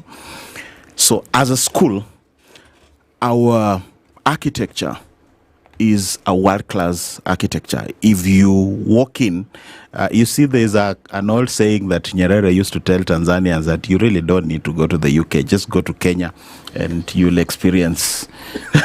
I mean, that's true. It's not gossip, right? Or you haven't come across that? Or should I do some history gossip? But let's drop that. What's my point? My point is that if you walk into Merisho school, all right, the architecture of the school is global. We have world-class sporting facilities. We have world-class classes. We teach using smart boards that are bigger than this screen in all the classes. What is a smart board? A smart board. A smart board is like a touch screen that is the size of... just look behind you. Yes, that's what we use. It's a blackboard that doesn't use chalk. It's not black. It's a screen. But no, yes. Blackboard is a concept. Yeah, blackboard is a concept. So we could settle with that concept and say that we actually teach using smart boards that are digitally connected on high-speed internet. State-of-the-art swimming facilities, sporting facilities, whether you're talking rugby, whether you're talking soccer, whether you're talking skating. We have about 23 disciplines in sports. World-class laboratories, world-class hostels. This is not hearsay. You need to check us out on Saturday. We have an open day on Saturday. You need to experience this and you'll realize that what I'm saying is true. And if you looked at this video, it's probably that. So that's the hardware. Let me give you the software. So the software has three elements. The first element is the teacher. The second element is the student. And the third element is the parent. So I'll talk about our teachers and I'll talk about our parents, because that is the lead concept to mentor the student. So I'll talk more about the teacher and the parent. So let me begin with the parent. The parent is the first custodian of the child. It is the parent who needs to have an aspiration for their child. What kind of child do they want to be? So the Kenyan identity, powerful in its nature, begins with the parent.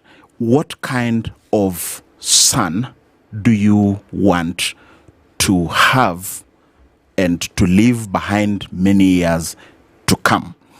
So if the kind of child you are aspiring for is supposed to be the things I've just defined, then you need to come to Merisho. But what will you find in Merisho as a parent? You'll find an integrated mentorship program.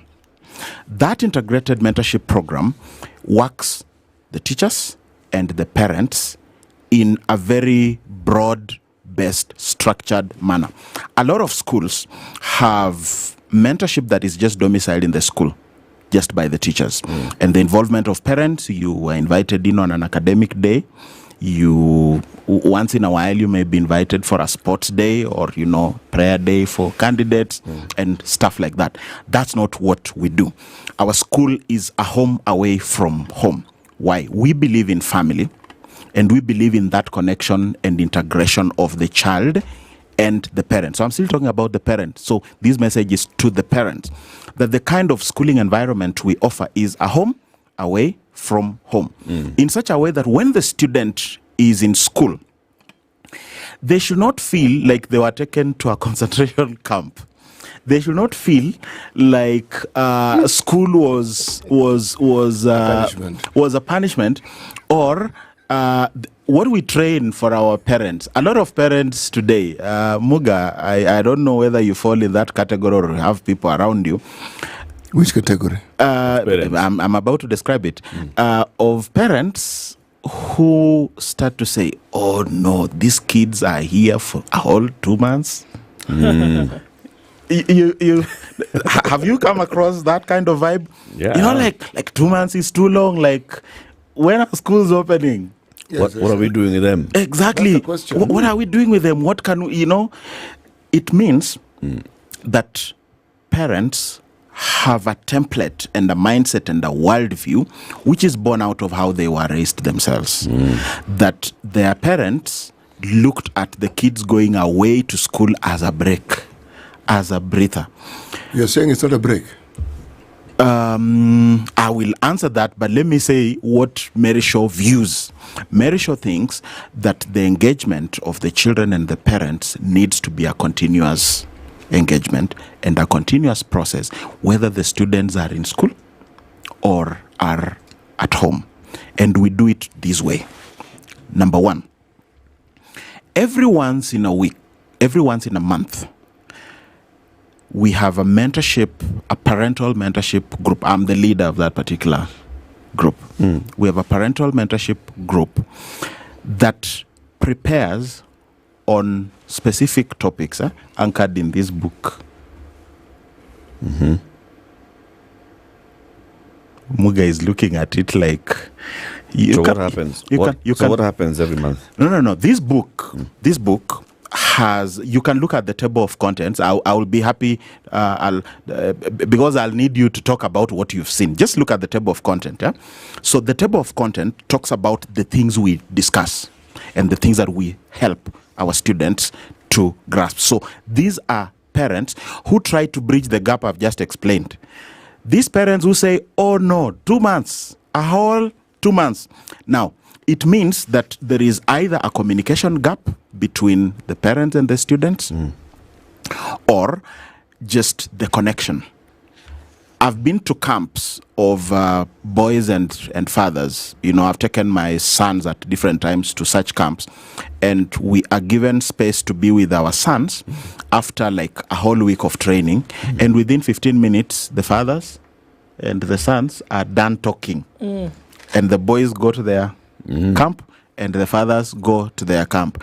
At Mary Shaw School, we are saying that we are bridging that gap. So parents come to school once every month to do mentorship. And this mentorship is done in groups. So we prepare as parents. We discuss specific topics, and I'll be talking about them maybe a little later, the topics that we talk about. But they are the topics that support what the teachers are doing in school.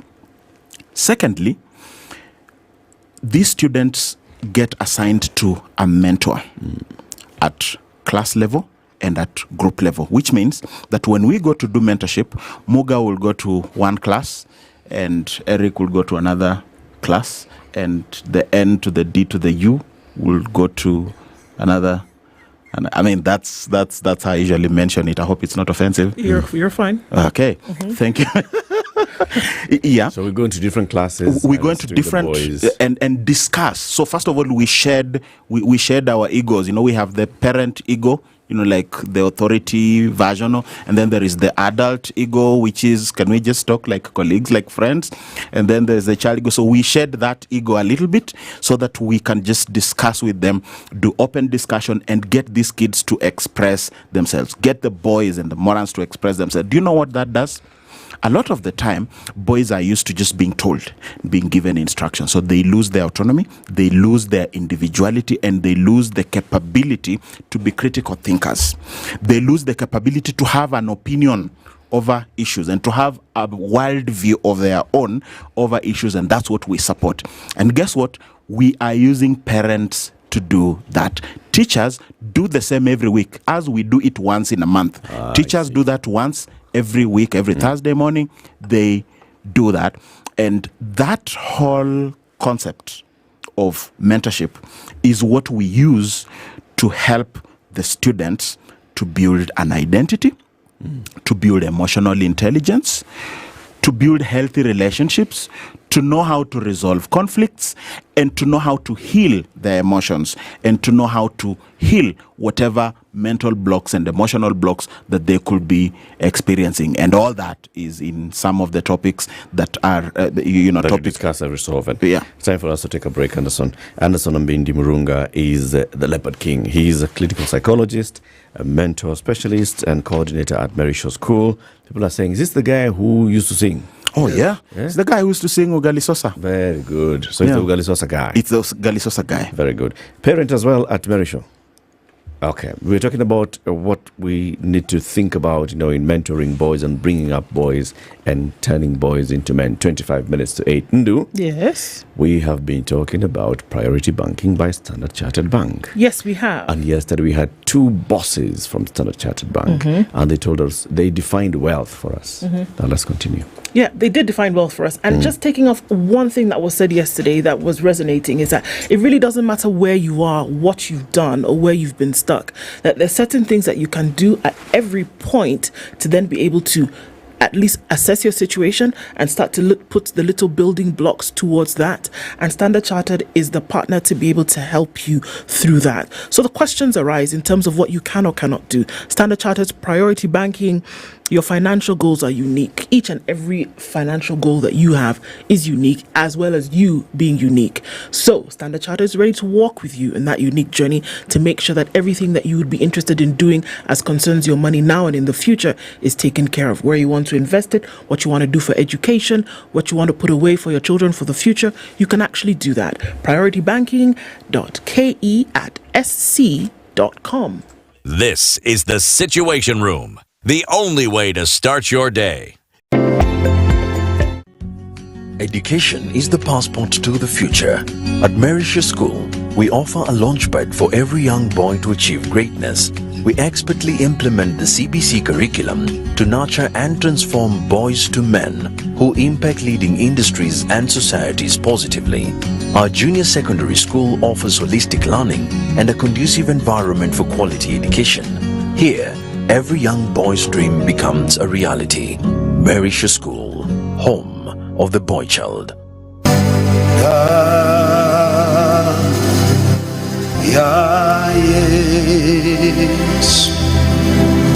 New Life Prayer Center and Church chini ya Pastor Evangelist Ezekiel inakutangazia ibada kubwa ya meza ya Bwana. Tunapokutana kwa mwili wa Yesu na damu ya Yesu, tunapeana chakula kwa yule mtu wa ndani. Baraka za kufunga mwaka 2024, kupokea nyota, uponyaji, unabii pamoja na kufunguliwa kabisa. Ibada hii itafanyika tarehe 4 hadi tarehe 15 mwezi wa 12 2024. Mahali ni Mavueni, Mombasa nchini Kenya. Watu wa dini zote, watu wa mataifa yote mnakaribishwa. The weather with SpiceFM. A bit of sunshine this morning in Nairobi, 16 degrees, highs of 22 and lows of 15. We'll see lows of 14 and highs of 23 in a mostly cloudy Nakuru. It's 15 and sunny in Nyeri, highs of 22 and going to highs of 23. Nakuru, Eldoret is sunny at 15. Cloudy conditions at 25 now in Mombasa with highs of 31. And we'll also see highs of 31 in a partly sunny Malindi at 25. At 20, Kisumu is sunny this morning with highs of 27 and we'll see highs of 26 in a mostly cloudy Kakamega at 17. Cloudy at 20 in Kampala with highs of 26 and lows of 19, while it's sunny at 25 in Dar es Salaam, highs of 31. Johannesburg at 18 is sunny, highs of 29 and lows of 17, while Mogadishu is sunny at 28, we'll see highs of 31. Addis Ababa sunny at 12, highs of 23 and lows of 9. Lagos is clear at 26 with highs of 33, and Kinshasa at 22 is cloudy, going to highs of 32, back down to lows of 22. 102.5 Spice FM, Kisumu. All right, a quick look at what traffic looks like. Coming off of Limuru Road, coming in all the way from Kitisuru, traffic is just building as you get towards Muthaiga. And on the Thika Superhighway, coming in through Survey, it's bumper to bumper. And it's a bit crazy. Also coming off of Kiambu Roads, traffic has started to build. Kangunda Road, busy as usual. And there's the Eastern Bypass. It's in all its glory with traffic this morning. Inbound traffic heavy. Some of that is also coming off of Outer Ring through towards North Airport Road. So that is busy. The Southern Bypass for now looks all right. We're not looking at, we're not seeing too much. Some traffic coming off of Langata Road, and it's going to pile as you get towards the interchange. And then Rilo Dingaway takes off some of that. So an eye on things. It's into traffic hour right now. Let's talk on SpiceFM KE on X, hashtag the Situation Room. Mature, intelligent talk every morning. Spice up yourself.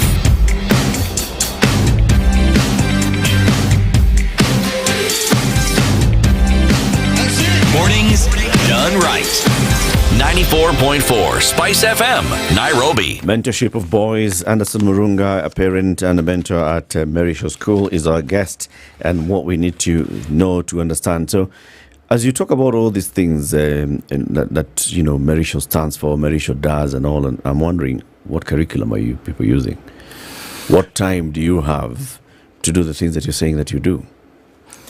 Okay, to start with, we are CBC compliant, and our curriculum is purely aligned with the CBC system, right?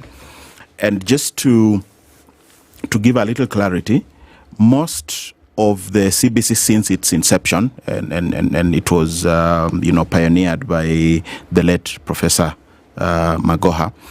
At the time, he told us that we were the only school, Mary Shaw was the only school in the country where the grade 7 and grade 8 of the CBC was domiciled in a high school.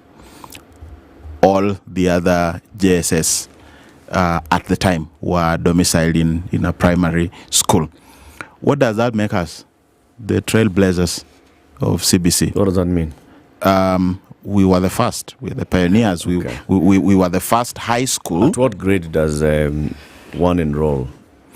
So right now we have grade 7 and 8, and going into next year, now what we used to call Form 1 is now 9. Yeah, is now grade 9.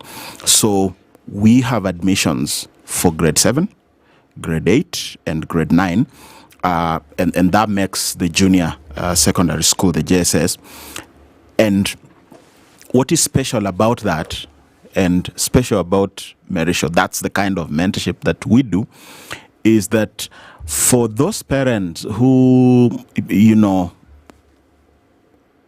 are connected enough with the children and want to sustain that, guess what? We allow you to pick your kids on Friday evening and bring them back on Sunday evening for grade 7. Any weekend, Yes, grade 7, grade 8, grade 9. Now, I'm a parent. It should surprise you why I'm the one here. It is because, really, Mary Shaw School is an integrated school that gives that family parenting community experience to the boy child as part of the icing on the cake. So this is really what the school is anchored on. It is anchored on the principles of CBC. And so we invest a lot in critical thinking, developing the critical thinking skills. We invest a lot in developing the capabilities of the students to be innovative and the capability of the students to be able to solve, to create solutions. So really, we were CBC. Sorry? Examples? Okay. Examples. We put it this way. In the school, within the school, a lot of parents, when we began, for example, when we worked together with the school to set up the mentorship program, we would go to the school, and when we go to do mentorship, the boys will begin telling us about one little thing here that needs to change, and one little thing here that they thought needed to be worked out differently, and what have you. And we told them that we are not babying you. We are not trying to get into your fights every other day. You remember a story that was told by the former President Uhuru Kenyatta about a phone call that he made from St. Mary's to his father, complaining about certain things that were happening in school, and the father just kept saying, and then he eventually said, don't involve me in your fights. Well, not that tough kind of mentorship, but we train them to be able to find solutions and navigate the negotiation to change that. So, for example, they have been shaving flat, like number one, number two, before. And the boys used to talk about that quite a lot, like they love their hair and they're asking, so what's the relationship between short hair and my schoolwork and my discipline and what have you? And we told them, we're not doing that for you. That does not mean we are telling you that it must be this way or it must be the other way. But why don't we see your capabilities to negotiate your way through this? I was surprised when we did a prefect's retreat in Magadi. We usually do most of our activities at the heart of Masai Land in Magadi. And, there was a team that put together a bill. Remember, we said we are training global leaders, yeah? They put together a team that created the hair bill. And they took that bill to the administration. And a process of negotiation of, push and shove began, like how much, so number what, how do you maintain that hair, what responsibilities do you take, to make sure the neatness, cleanliness is, preserved, who is taking responsibility to enforce these, and then the students, they went back to negotiate with their colleagues and said that, these are the standards and these are the basics. So if you guys are willing to commit, like ink to paper, that we will keep it this way, the school is willing to do this and to do that. And the hair bill passed. Right. So I'm looking at some things that we can connect with what's being done for boys beyond just academics, because you can pass on knowledge. You can teach somebody what's in a book and they can grasp a formula or grasp an idea. But you're talking about the more fundamental issues in terms of upbringing for these young boys as they're in school and turning into men. And what is it that is absolutely fundamental that's being taught at school that will help these young boys when they become men later, that if they don't have, would be detrimental to them in the future? First of all, we teach them to dare to dream. We teach them to dare to dream. And we back up those dreams. We back up those dreams by exposure. So the first answer to that is exposure. We expose them. Muga talked about the Kenyan identity before you go to the globe. So we teach them to believe in themselves here, but then we expose them to what is happening around the globe. So I'll give you an interesting just remark. We were just having talks, just that chit chat with my son, who is now going Form 3. And, he was telling me his experience. The way your son comes home and he tells you how his day was. So he's telling me how he was at Wilson Airport. He does aviation in the school. How he was at Wilson Airport and, how they flew around. And when it was his turn, at that time, he didn't have the height he has now. So he's saying, no, you see now I couldn't see so clearly, and while I'm at the cockpit, and so I decided I'm going to to bring the plane down a little bit so that I can see. And then my colleagues were screaming, and I was telling them, come on guys, I know what I'm doing, I'm the pilot here. That's what I'm talking about. So you can see it sounds like just that funny other story, but the point is that we teach our boys to dare to dream, and we expose them to actually experience those dreams. We expose them to the global affairs. So for example, in August, our aviation team was supposed to go at the Boeing Center right where the Boeing jets are assembled. It's just that there was a crisis there. There was a strike, like the workers on strike. So there isn't much that was done. So that trip was altered to be a trip to South Africa. But the point is, there's a funny video that has been going around, and it was about, when I look at, the country was not mentioned, but when I look at the faces, they were Far East faces, that's maybe Philippines or China, and like little kids of wale wako, what would you call that, like the preschool, kindergarten. Those kids, they are learning how to sew with the sewing machines. They are learning how to fix tires. They are learning how to dismantle an engine and bring it back. Those kids, they are not even high schoolers. They are not even our CBC. And then on the flip side of it, there was another video of a teacher in class teaching kids, like jumping the way we used to just say, malaria, malaria, malaria, malaria, and like... And that's why did you go to school? That was part of... Now you see, that jumping and being told mango without even pointing at a mango itself is part of what I experienced. But we can't be having that kind of teaching today and expect... Do you know I have asked you that question? Please bring it. You see, everything that you mention, I'm quiet and I'm looking at you because it's what you would wish for your child. But these children have parents. And their parents went to school where they were jumping and shouting mango like you. Okay? Now, the connection, so that the parent is also in touch with what it is that you're doing. Because remember, they're going to be parenting based on their experiences.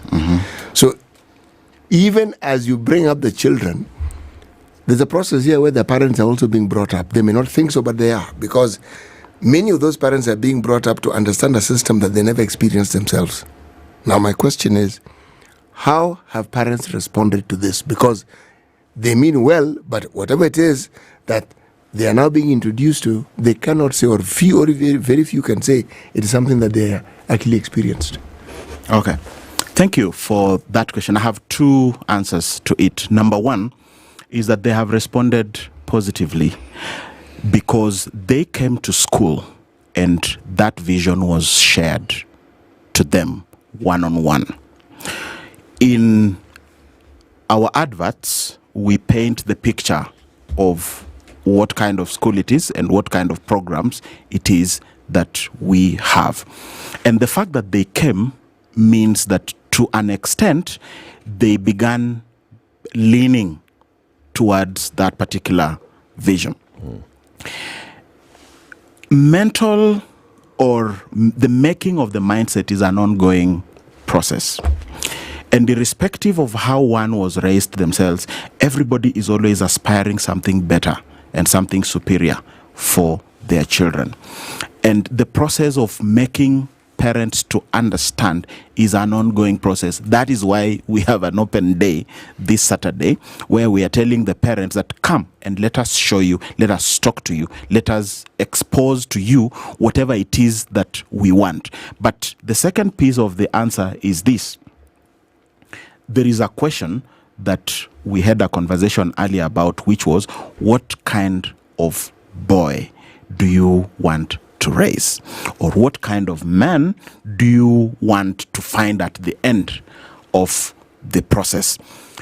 We have shared this vision and we are sharing it now.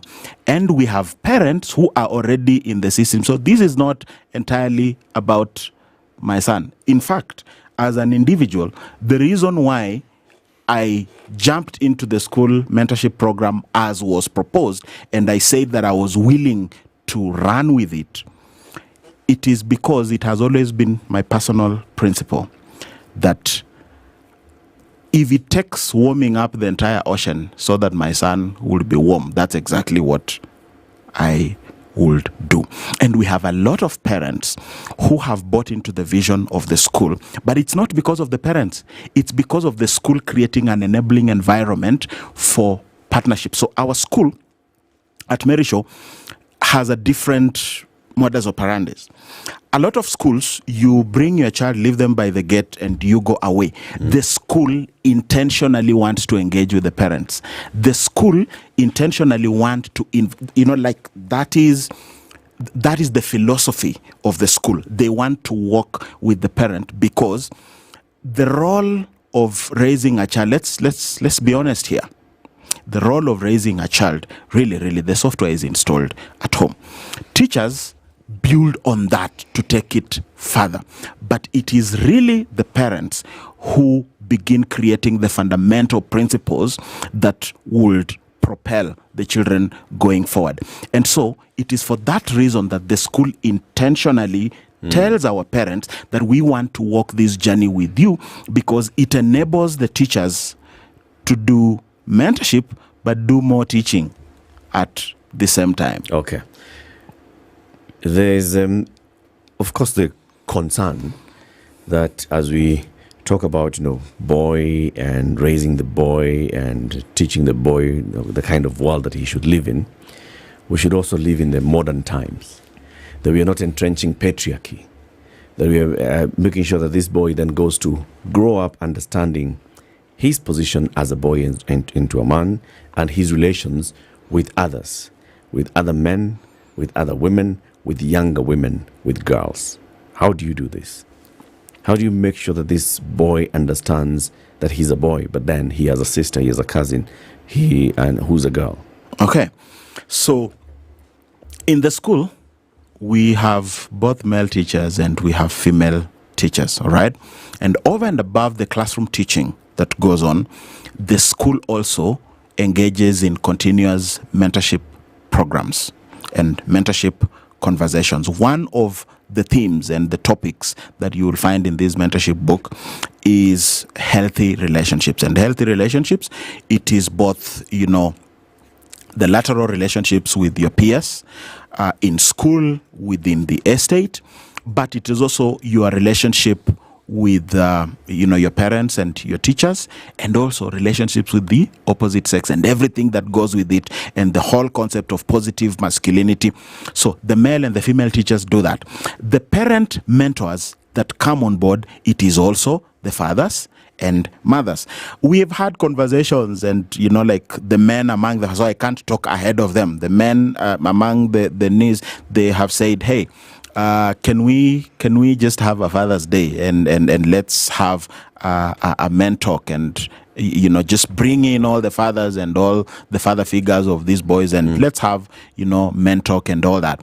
And there are conversations for the future, maybe the immediate future, because the conversations have already begun. Remember, these children, these morons, they belong to their parents. So the question you just ask, how have the parents bought in? So we keep a continuous conversation. We float motions, and together we agree as parents. We work with the teachers, and our structures is such that our interactions are that we have working committees. In those working committees are parents and teachers. So we have a real community of parents, teachers, and students, that the conveyor belt moves, leaving none of those entities behind. Okay.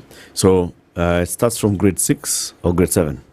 It starts from grade 7. Grade 7, grade 8, and grade 9. Right. That is the junior secondary. And the senior high school, then that becomes Form 2, 3, and 4. Because we have Form 2, 3, and 4 that are coming from... who are part, that were part of the 844, and that's what we have. And those are the admissions that we have: grade 7, 8, 9, and then Form 2, 3, and the open day is open day is this Saturday. Today is Thursday, right? Yes. So tomorrow is Friday. On Saturday, please. Where is it? Come. Mary Show. The signage.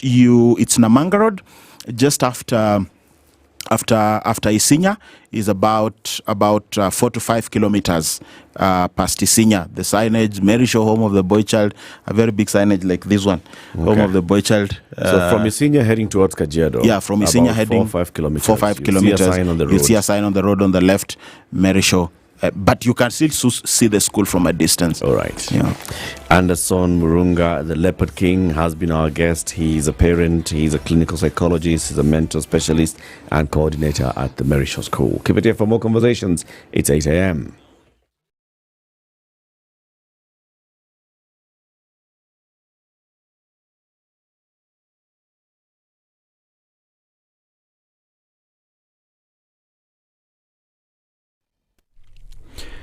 Good morning, this is Newswire. I'm Dennis Aseto. President William Ruto will today be addressing Parliament on the state of the nation as per Article 132 of the Constitution, which requires the President to once annually update the bicameral House on measures and progress made in fulfilling the international obligations of the public. National Assembly Speaker Moses Wetangula confirmed today's State of the Nation address by the head of state through a communication to the MPs. Honourable members, Article 132, 1B and C of the Constitution states, and I quote, "The President shall address a special sitting of Parliament once every year and may address Parliament at any other time." Under subparagraph 1, submit a report for the debate to the National Assembly on the progress made in fulfilling the international obligations of the Republic. The Speaker said there will be no other business of the House except the address and asked lawmakers to arrive in Parliament in good time, as they'll be out of order to enter the chamber when the President is addressing. These, as Wiper Party leader Kalonzo Musyoka highlighted, Boris says, are the real issues affecting Kenyans ahead of President William Ruto's State of the Nation address. In a statement, Kalonzo said, while these constitutional ideals are non-negotiable, the government has fallen short of fulfilling some, if not all of them. And the National Police Service has cautioned members of the public against staging or taking part in any protest today when President William Ruto is set to deliver the State of the Nation address in Parliament. In a statement, National Police Service spokesperson Dr. Rizila Onyango said the police had not been formally notified by the supposed organizers as required by the Public Order Act.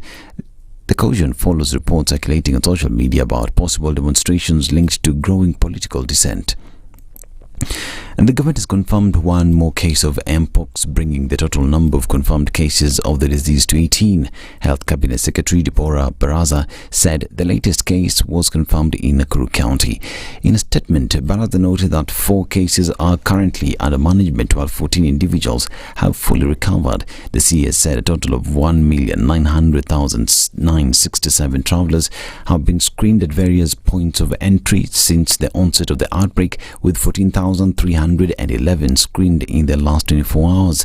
She added that the National Public Health Laboratory has received a total of 296 samples for testing. 18 have tested positive, 272 have returned negative results, and 6 are pending. But as I said, the ministry continues to enhance its surveillance systems as it monitors the outbreak within the region. Now, Deputy President Kithure Kindiki has acknowledged the disparities in healthcare following the transition from NHIF to the Social Health Authority, or SHA. Kindiki, however, reiterated the government's commitment to transform the health sector and address the challenges bedeviling service providers. He said the government is committed to make health accessible and affordable and will ensure that the new health scheme reaches many people as possible so that health and nutrition does not become a preserve of a few people in Kenya, but for all Kenyans. He appealed to all stakeholders in the counties to support the government for the success of the rollout. And government officials and peace ambassadors have joined residents of Turkana, Baringo and West Pokot counties in Kitale to discuss strategies to find lasting peace in the Keria area. Mohammed Bare, who's from the Ministry of Interior, has appealed to the residents to hand over illegal firearms. Shida kubwa ambayo imetuleta hapa ni bunduki haramu, silaha haramu. Ningependa kuambia vijana wetu, silaha haramu ukitumia kuiba chakula ama wanyama, hata hiyo chakula ni haramu. Kwa hivyo silaha haramu haiwezi kukupea ng'ombe halali, silaha haramu haiwezi kukupea mbuzi halali, silaha haramu haiwezi kukupea shamba halali. Silaha haramu inakupea haramu. Kwa hivyo tuachane na haramu. Lengo ya serikali ni kurekebisha huyo kijana ambaye amebeba bunduki haramu, kumunyang'anya bunduki haramu, sio kumuua. Ndio Ndio sababu tuko na wazee hapa, wazungumzie na hao vijana ili tuweze kupata kijana ambaye atabadilika, ataleta maendeleo katika hii nchi yetu. Maendeleo ni amani na amani ni maendeleo. This is Newswire. Dennis Asaito, good morning.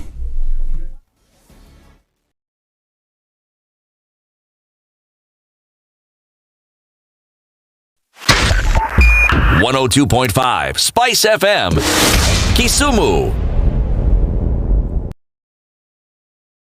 At a few minutes after 8 o'clock, the sun is up and birds are chirping and all those good things.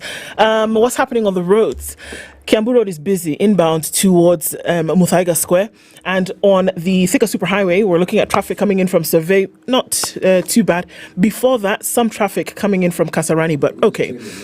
Also, traffic is doing the thing on Kangunda Road. It's very busy on the Eastern Bypass going out towards North Airport Road, as well as on Outer Ring. In and outbound traffic is starting to build. Langata Road looking busy as it is coming off of Magadi Road. Ngong Road is not looking too bad, but we'll see some traffic then spill over towards Community, and that's all coming out towards the CBD. Quick look at what's coming off of James Gishoro, and it's piling up. Inbound traffic on the Red Hill Link Road is very heavy as you touch on Waiyaki Way. We're going to keep an eye on all of this, and we'll talk on SpiceFM KE on X, hashtag The Situation Room.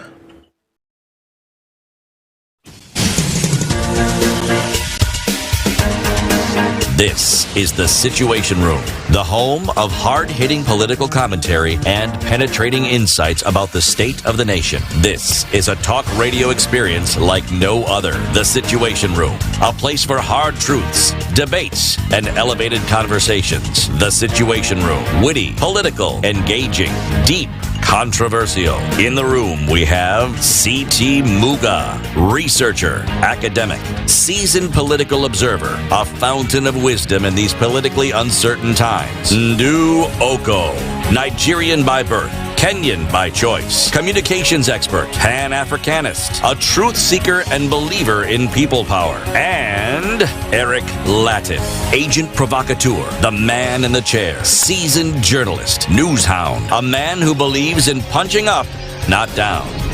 This is The Situation Room, the only way to start your day. 7 minutes after 8. Good morning and welcome to the third hour of Kenya's biggest conversation. This is a Situation Room, and we're glad that you're tuned in. We're glad that you're locked every weekday morning right here on Spice FM.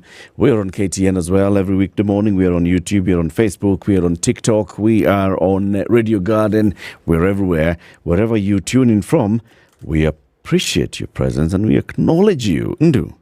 There's something that we talked about, and we didn't finish that conversation, so we can land it just a little bit, just touching one more time. Tell me. And this is about priority banking with Standard Chartered Bank. Yes. So we're looking at ways in which you can actually grow and manage your wealth. And you often want to think about and say, okay, have I messed up before? Have I not done it right? Where am I going? Can I keep something aside? The folks at Standard Chartered Bank are saying, you know what? Imagine the peace of mind that comes with having a financial partner who understands your vision and works with you to achieve it. Imagine that. You have a plan in your head, you have a dream, you have a vision, but you're like, okay, so how do I bring this down to earth? And they say, we are in the business of doing just this. 110 years experience, over 55 different unique markets. And they're saying, we are the ones who will help you take that vision and turn it into reality. That Standard Chartered Priority Banking, it's the SC Wealth Select Framework. It connects you to diversified investments that can earn you returns across currencies. Kenya shillings, US dollars, British pounds, euro, and it's tailored advice. It's tailored advice for you. It's tailored things that you can actually implement and see them grow and become something that you can use in the future. So what do you need to do? You need to take the first step and trust in this 110 years of experience that they've done this with people and clients over time.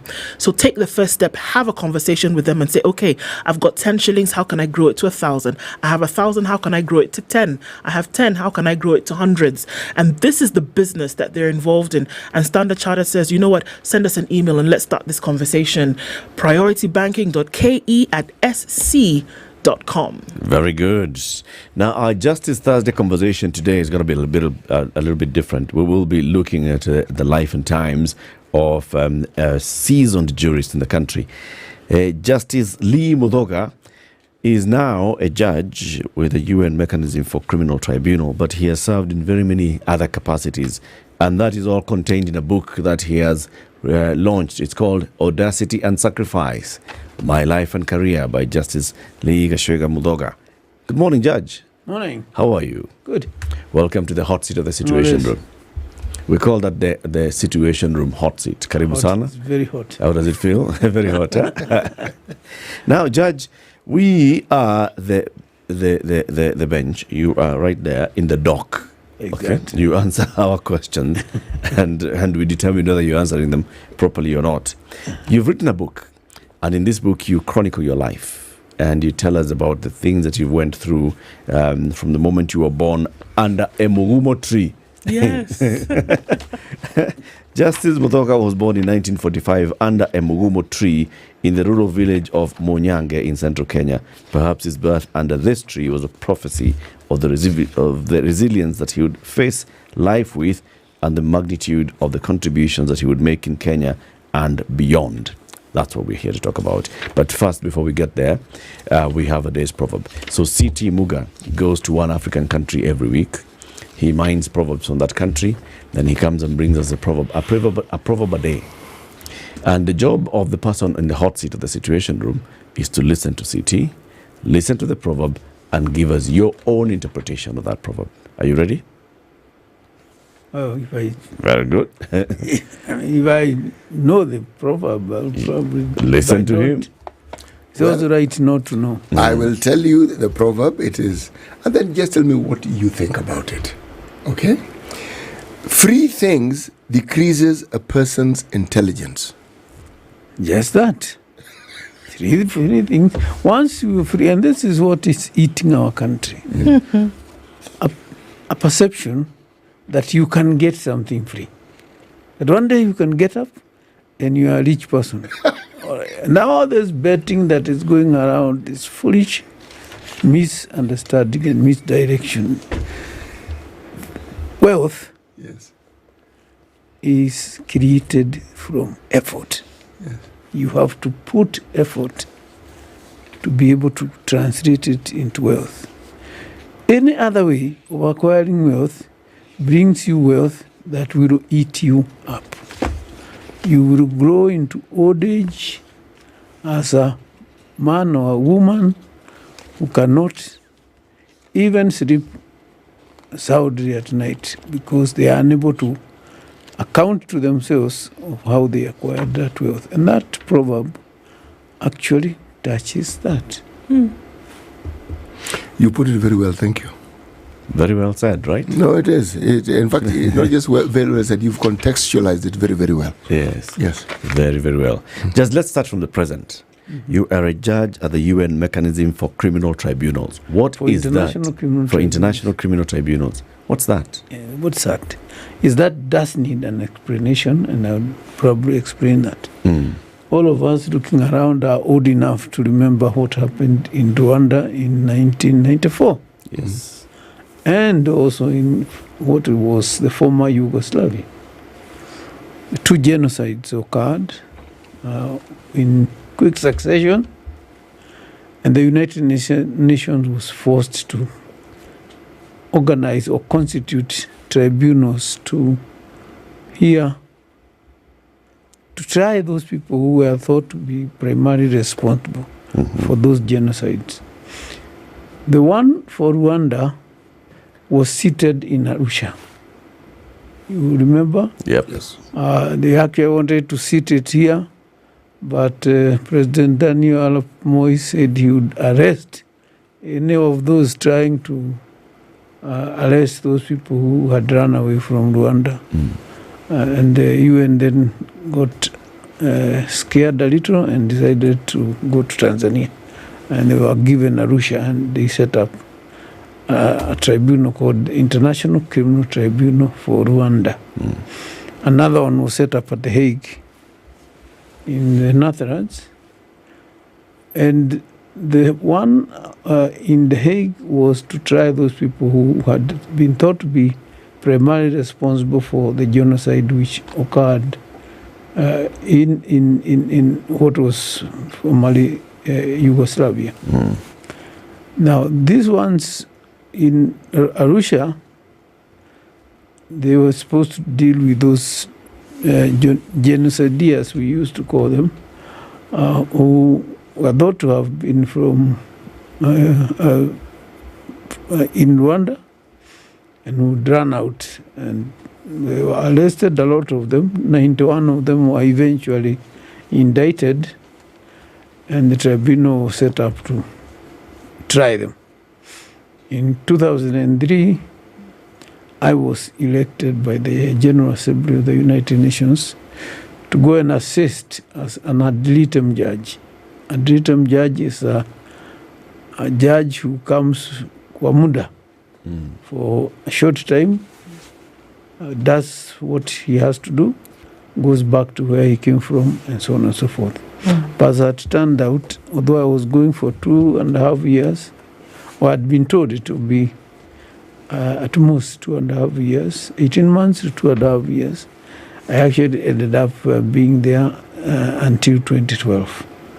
And then, of course, by that time, the United Nations had got tired of spending money on these tribunals and had developed a closing strategy which required that the tribunal closes by the 30th of June 2012. And therefore, all of us were put to work to try and achieve that. And yes, that tribunal in 2014 and the tribunal in ICTY, they were both not abolished, wound up. I think that's the correct thing. And the United Nations then thought it should establish a continuing tribunal to run another 30 or 40 years to do the work that those two tribunals had left undone. It was called the residual mechanism for international criminal tribunals. That is what is now abbreviated as MICT. And that's us now. And now we have been at it. We have tried every indictee except Ferisen Kabuga, who was brought to trial, yes, and he stood trial, but the judges assessed that his dementia had gone so far that he was not capable of responding, not fit to be tried. So we are holding him at the United Nations detention facility at The Hague. We, as of now, don't know exactly what to do with him. We'll probably take the problem back to the Security Council. But as of now, he's just being held there. He's just being held because there. The judges, you've determined that he is not fit to stand trial. How did you assess this? How did the judges assess this? Yes. They had him in the courtroom, so they could ask questions. They could see how he's responded. They actually took he underwent 3 different medical tests to assess his ability to respond, and all 3 came to the conclusion that he is not fit to start trial. I see. So that's your current job? That is one of the things I am doing now. Many among the many other things that you're doing. I wouldn't say many other things, but when I came back from Arusha, my desire that time was to assist our judiciary, the Kenyan judiciary, to train their judges on judgment writing. Judgment writing is a skill which in those days judges did not receive training on. You are appointed a judge today, you are sitting in the afternoon, you have got a courtroom and you are sitting and hearing cases. It made some judges a bit shy of writing judgments, so they ended up with a lot of unwritten judgments. So when I was coming back from Arusha, one thing I could do is assist that. And I tried to. I started, worked on for a few years, or two, and then I, for some reasons that I need not disclose, I was unable to continue. So then I thought to myself, now here I am, this relatively young person. What else do I do? And in the meantime, I had done a training in mediation, the Institute of Mediation Training Institute of the USA, and I had then got completely convinced that litigation is not the way to get disputes resolved. The way to get disputes resolved is to get people to mediate their disputes. Disputants, people who are in dispute, sit together with the help of a mediator and agree on how they will live together, their relationship should go. Mend fences in any other way than the acrimonious route of going to court. Yes, there is acrimony, yes, but also delay in our courts. Remember in 2014, Chief Justice Wairimu told us that if we crossed all the courts so that no other dispute is ever filed, the judiciary would take 11 years to hear the pending suits.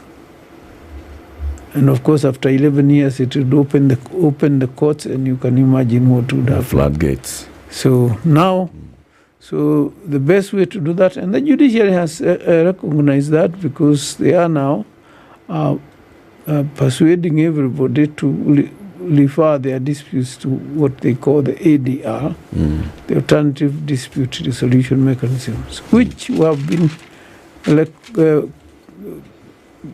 authorized, you might use a word like that, by our Constitution in Section 159, subsection 2C, where the courts are called to promote alternative dispute resolution mechanisms, including mediation.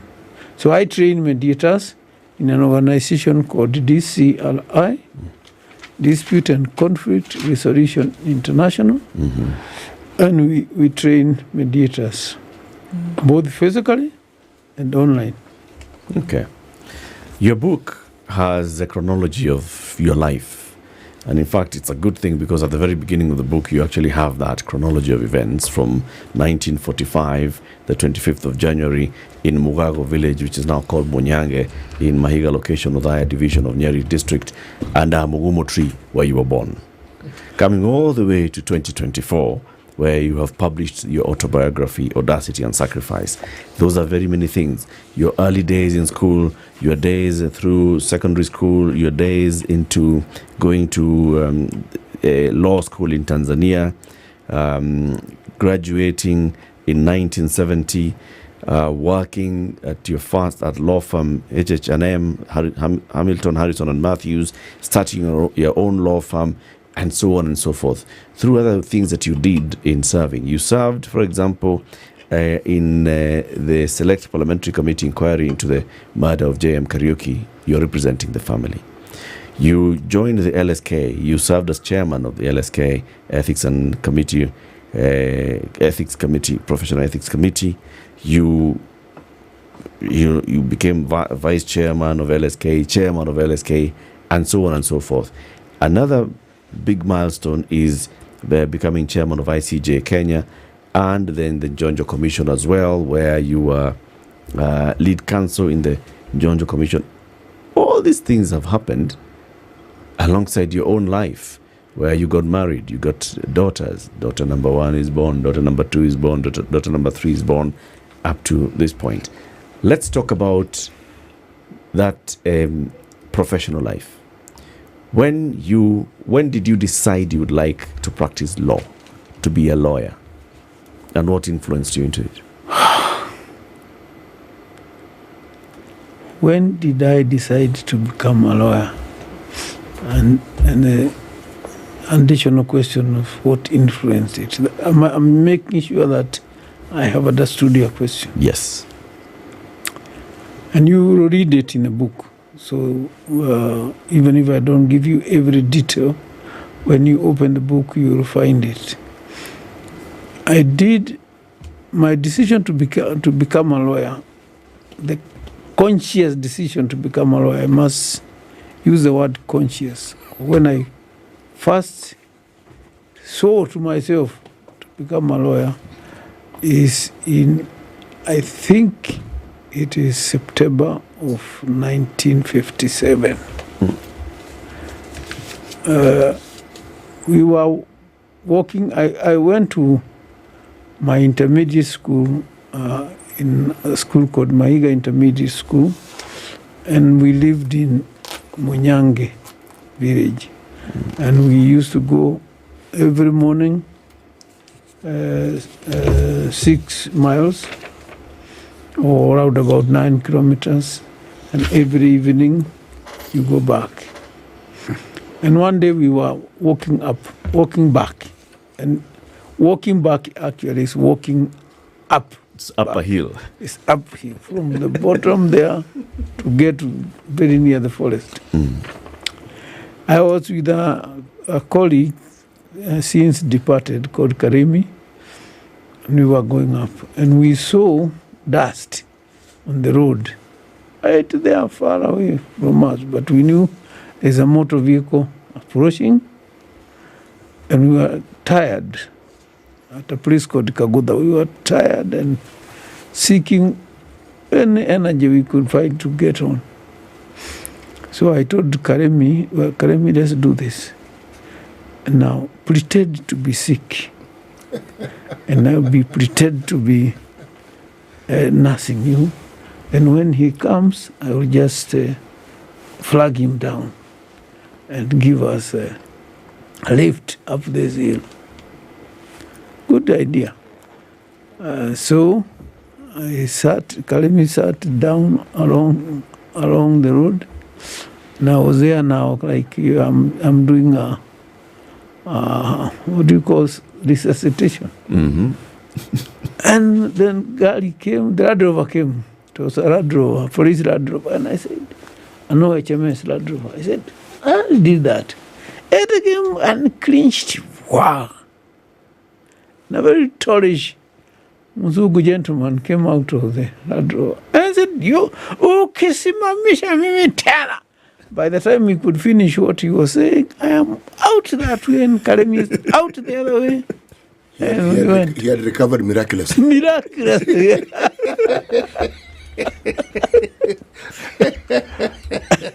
When we met with the now reassembled later on that evening, I thought about it. I said, look, but you know, he could have been sick.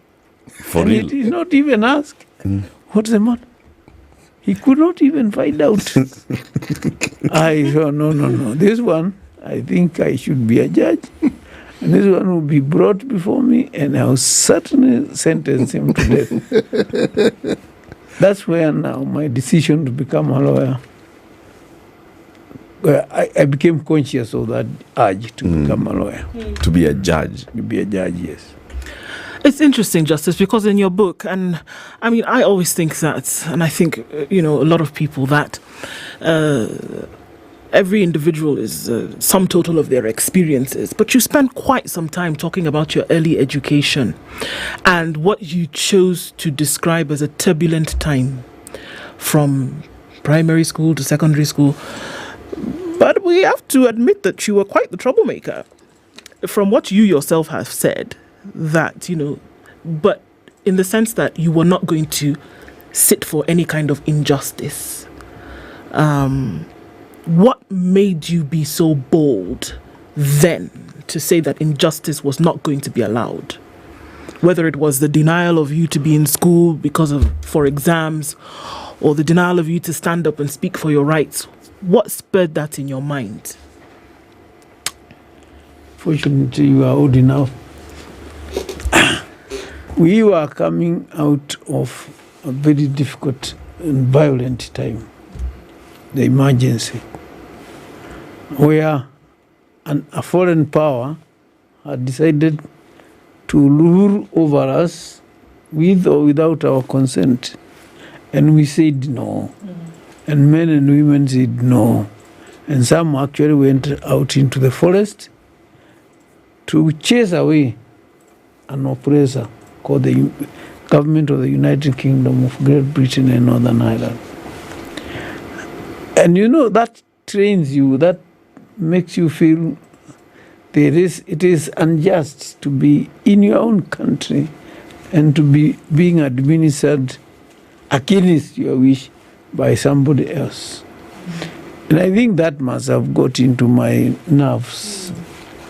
And when you read the book, and I want to immediately admit that if I wasn't the one who wrote it, so I was reading it from somebody else, I would begin doubting some of the things that she says. Yeah. But because I am the one who did it, I'm not allowed to doubt it. I mean, I'll give an example. You one day took, what was it, a machete, or what we call a cutlass, and you held it in front of a teacher, essentially, and you said, no. You basically said no, that I'm not going to allow 1, 2, 3 to happen. One of us will leave this school and it will not be me. No, you have misread the book. What happened is that when we were in Form 4, actually on the 26th of May, I think it's 26th, it could be 23rd, but either 23rd or 26th of May, 1974. No, not 1974, 1964. I was in a school called St. Paul's Kevote. And we didn't like the school food. I guess very few people I've heard of went through secondary school or high school and enjoyed and the liked food. the food. I think the word you used was unpalatable. Yes. Yeah. And so we thought we should boycott the food. And unfortunately, I was the second oldest. There was one classmate younger than me. And I was the second one from the bottom. And in advocating for the boycott, I was caught or found by the headmaster addressing the students in the dining hall and telling them how bad the food was and how even the principal's dog had refused to eat it. And we are being told to eat what the dogs cannot eat. And of course I didn't know that Father Enter was just standing by the window listening. So when he came in, he found me there on my feet with a very attentive audience. And he came and said, "Boy, what are you doing now?" And of course, I stuttered a little. And he said, "Follow me, come to my office." The office of the headmaster was about 100 yards away from the dining hall. And when I went into his office, the first word he said is, "You have been expelled." Wow. Huh? Expelled? Yes. Do you mean I'm not going to sit the examination here and I'm registered at the center? He said, "No. Go. And boy, go." Then I walked backwards. I went out through the door of his office onto the corridor, turned the corner, and the school store was there. I went to the store and pulled a panga. And then came back slowly to the office, and I found him busy doing some work. You brought with you a negotiating tool. Yes. Yeah, you might call a negotiating tool. And I stood there. And I said, "Sir, Father, I must sit the examination here. And if you decide I'm not going to sit an examination here, someone will die. Today, someone will die, and it is not me. It is not me who will die, but someone will die. Father Enter looked at me like that, and he felt scared. I may use words like that. And so he pushed back his chair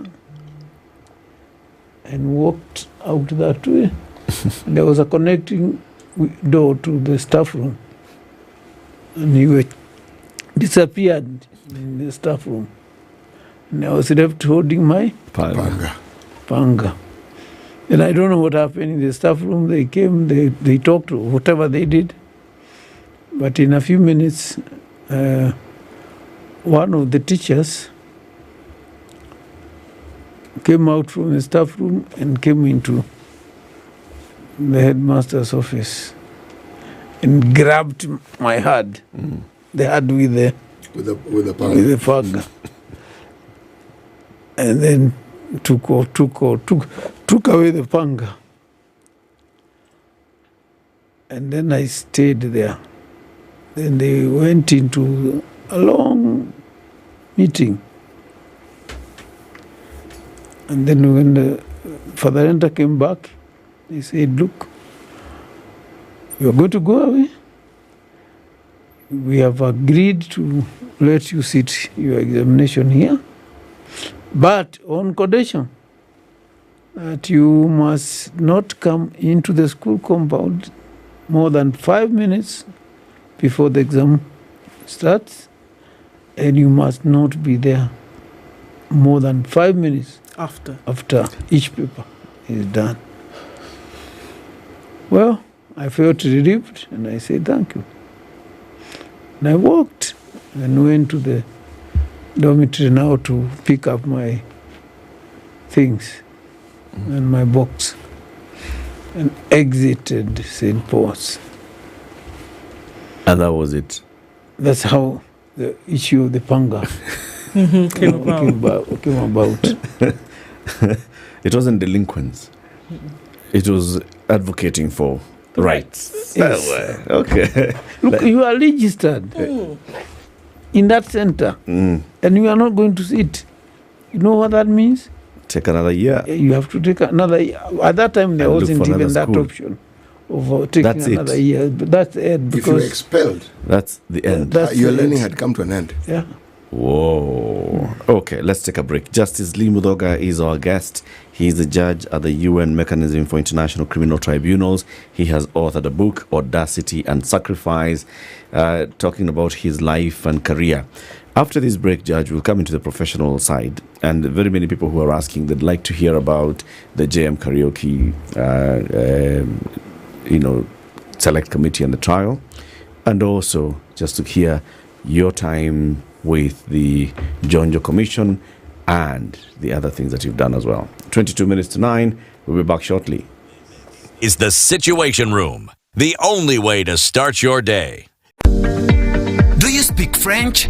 Have a degree in business or IT? Have a passion for pioneering innovative solutions? Odoo Kenya is looking for talented professionals like you to become part of an innovative team and shape the future of businesses. Join us and step into your future with us. Don't wait. Apply now at www.odoo.com/jobs. Bienvenue to the Odoo family. Positive for our planet, profitable for you. Access sustainable investment funds and green bonds with Standard Chartered Priority Banking. Their expertise will help you invest towards a sustainable future. Achieve your goals with Standard Chartered's expertise. Email prioritybanking.ke@sc.com today. The weather with SpiceFM. Cloudy conditions in Nairobi. We'll see highs of 22 and lows of 15, highs of 23 and lows of 14 in a mostly cloudy Nakuru, and highs of 22 and lows of 14 in Nyeri currently cloudy at 17. All right, 17 and rain showers now in Eldoret, highs of 23, and Mombasa is cloudy at 28 with highs of 32. 32 would also be the high in a partly sunny Malindi. At 22, it's partly sunny in Kisumu, highs of 28, and we'll see highs of 27 in a partly sunny Kakamega. Light rain continues in Kampala at 20 with highs of 26, while Dar es Salaam is sunny at 28. We'll see highs of 32 and lows of 26. It's sunny at 21 in Johannesburg with highs of 29 and lows of 17, while at 30 Mogadishu is sunny with highs of 32. Addis Ababa is sunny at 15 with highs of 23. Lagos is sunny at 26 with highs of 33, and it's cloudy at 23 in Kinshasa, going to highs of 32. Mature, intelligent talk every morning. Spice up yourself.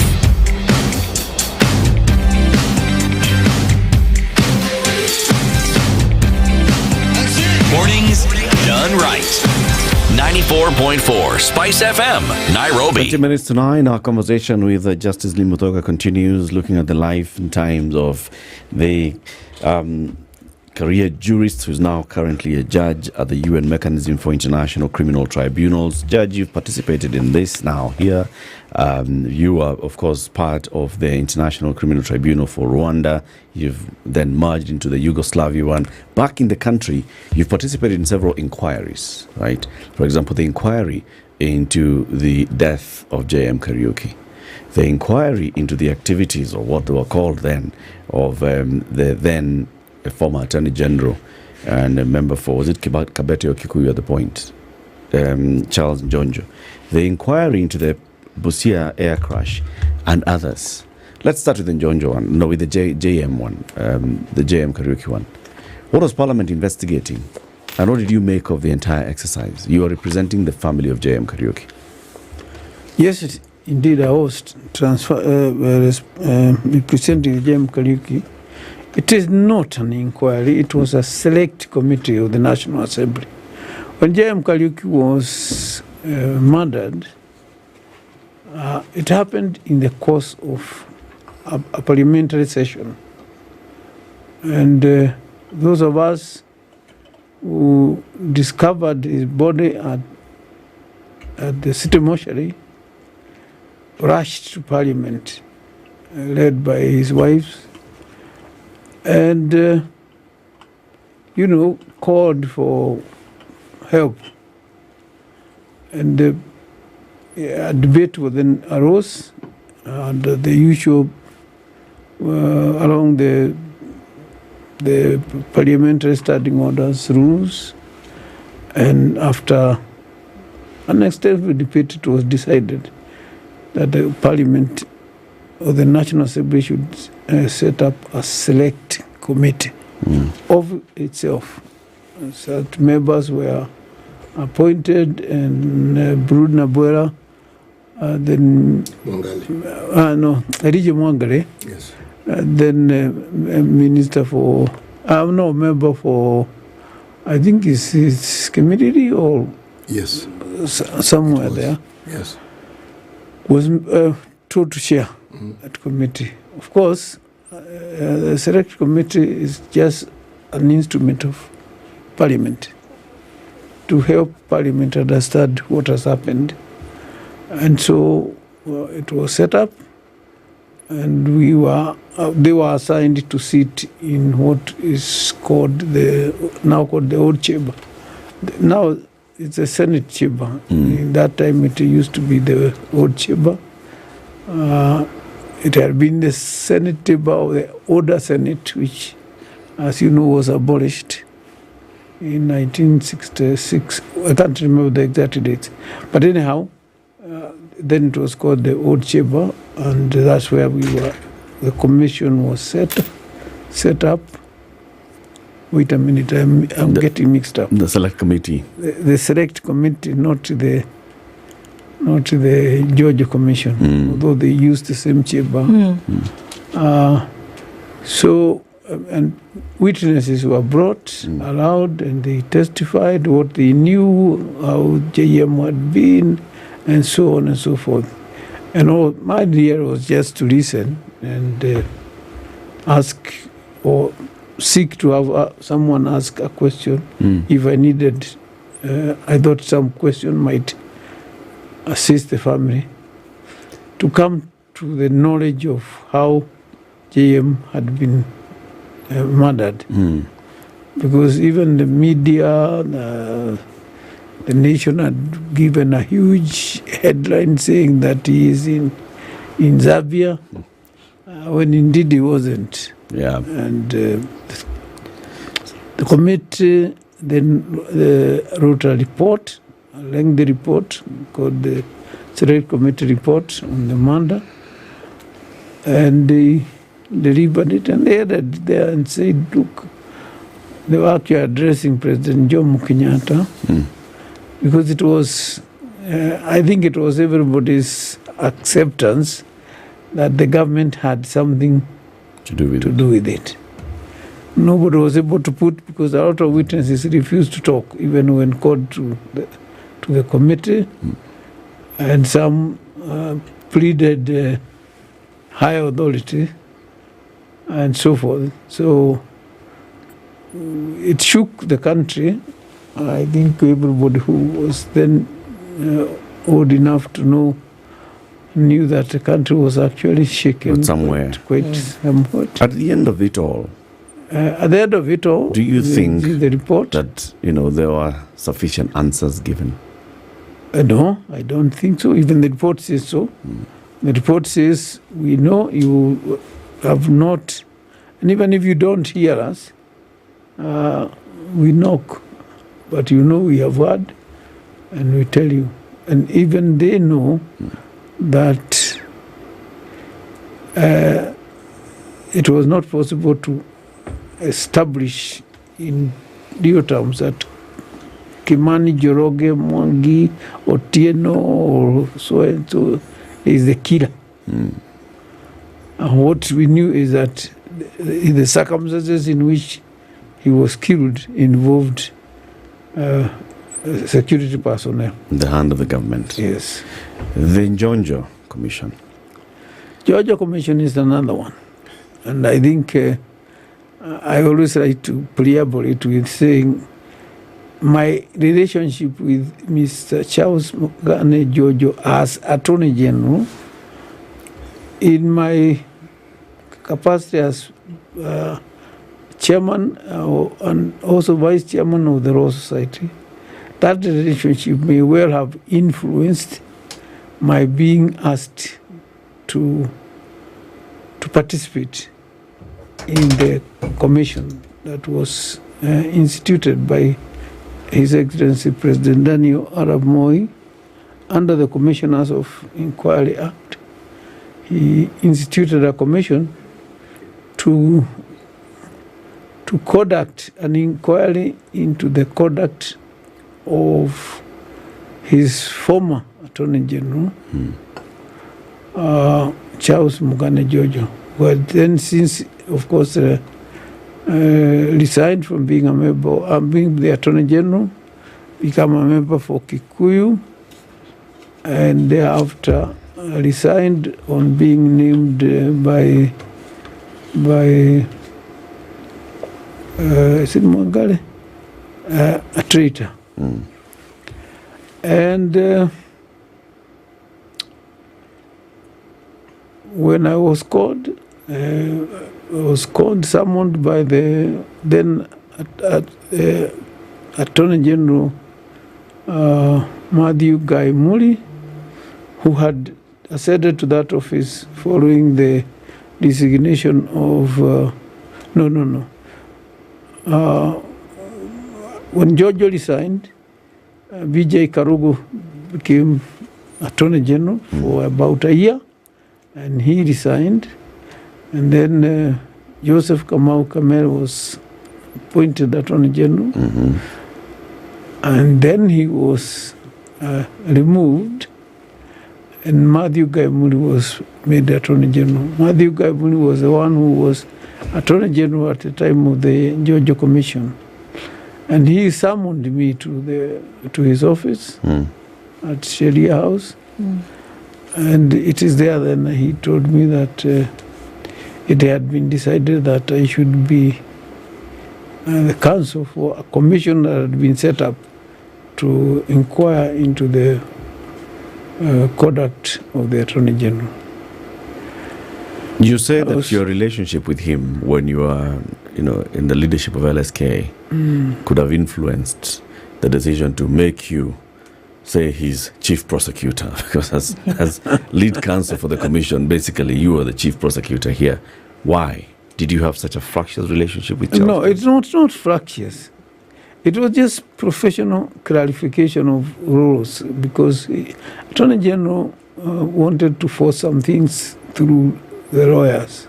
And one of them is that his attitude towards us black lawyers was objectionable, at least quite objectionable. And he made no secret of it, that he thought Africans cannot be good lawyers.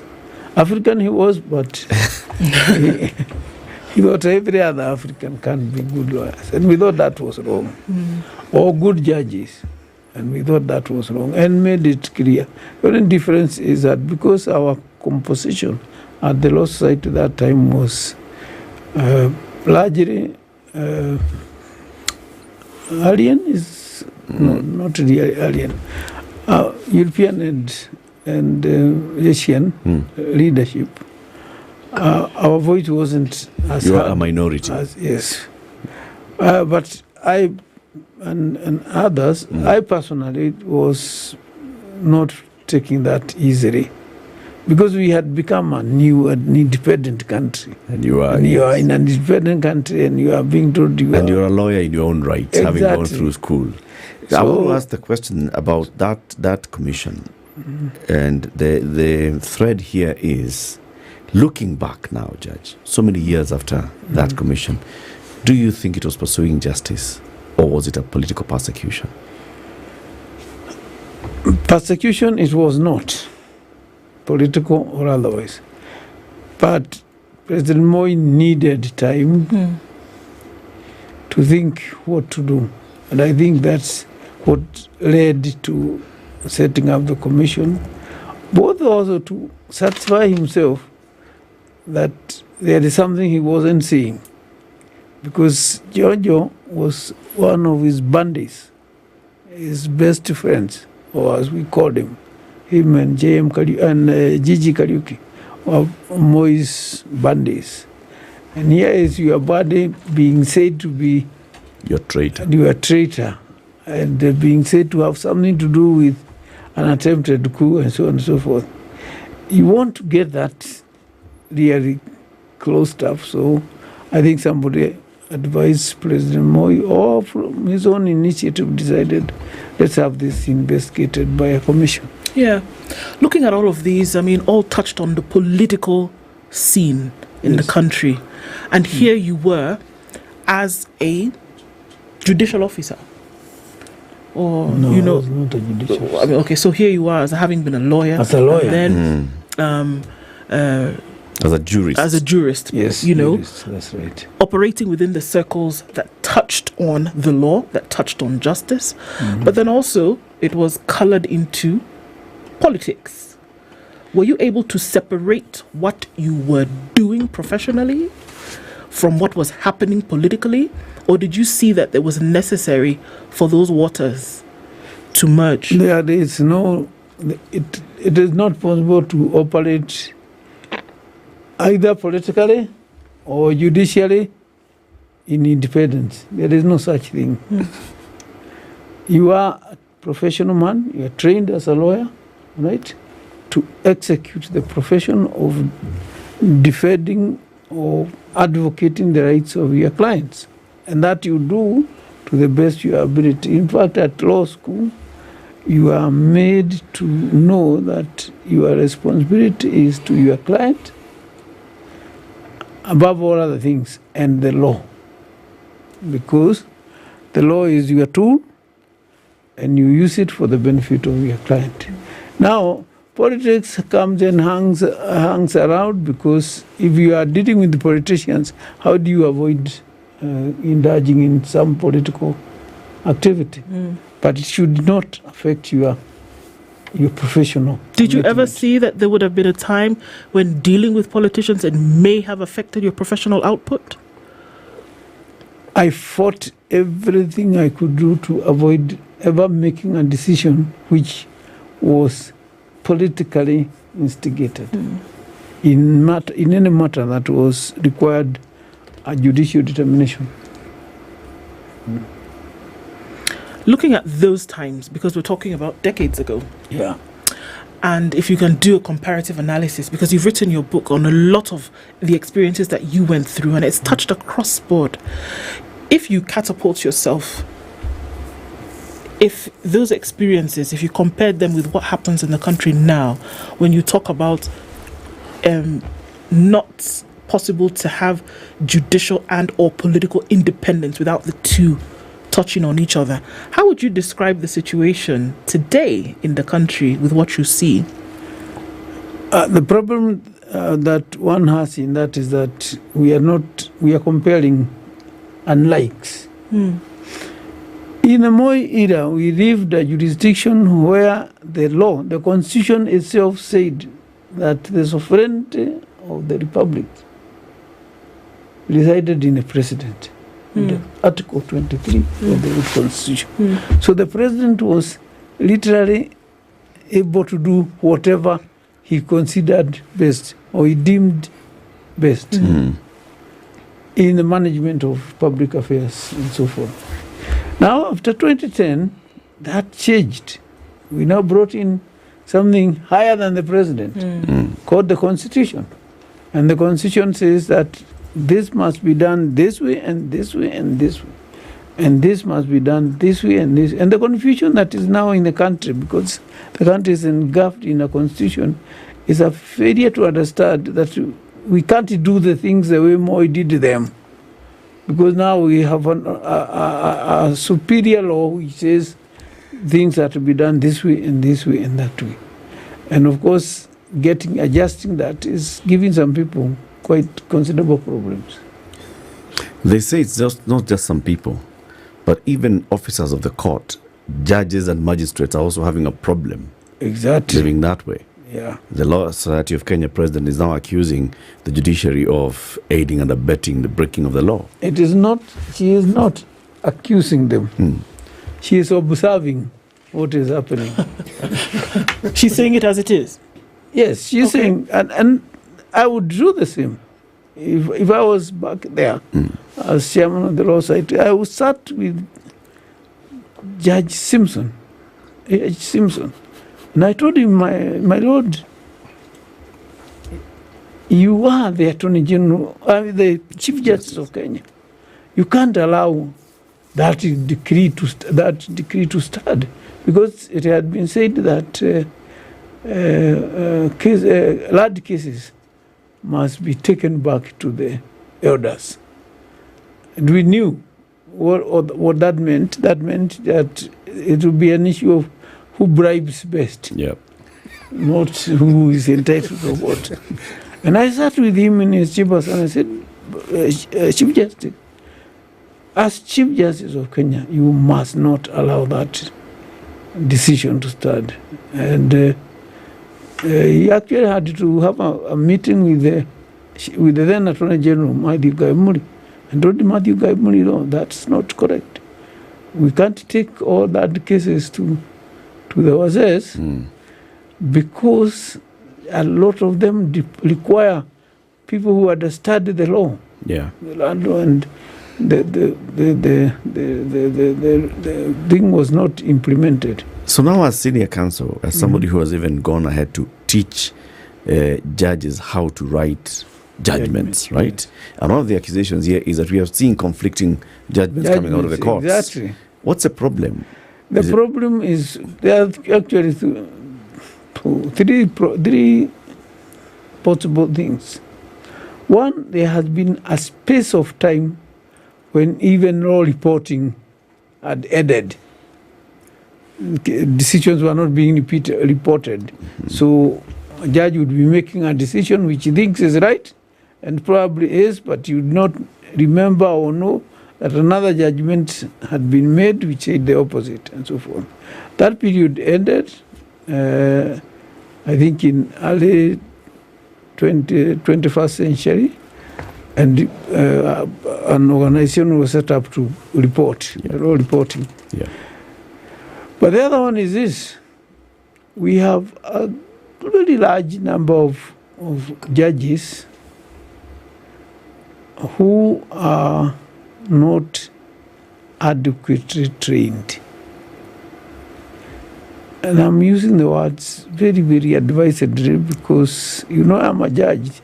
So I must be aware that other people will be hurt or pleased by what I'm saying. So I'm saying it advisedly.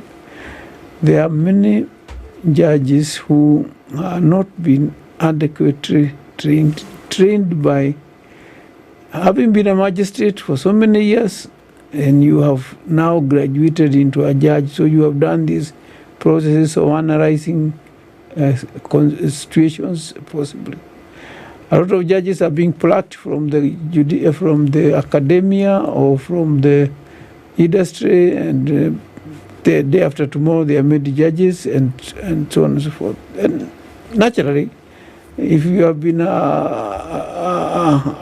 company secretary for 10 or so years, most of the things are limited to company secretarial work and things like those. Yeah.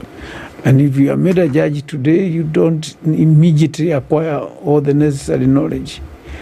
The process of training and inspiring our judiciary, and also, let us face it, the amount of money we put aside for justice is pittance. They are having to survive on really very, very, very, very poor budget. Okay. Yes, right. We have problems with money, having enough money, but also we have problems in how to allocate it, because some are not so important matters are allocated very large quotas, and others important matters like the judiciary, which holds us together, by the way. The judiciary holds this, the executive and the legislature together, because it tells us what the law says. Parliament passes the law, but Parliament doesn't tell us what the law says. It is the judges who tell us what the law says. And therefore, application of that law is subject to what the judges think. Yeah. And that affects every one of us.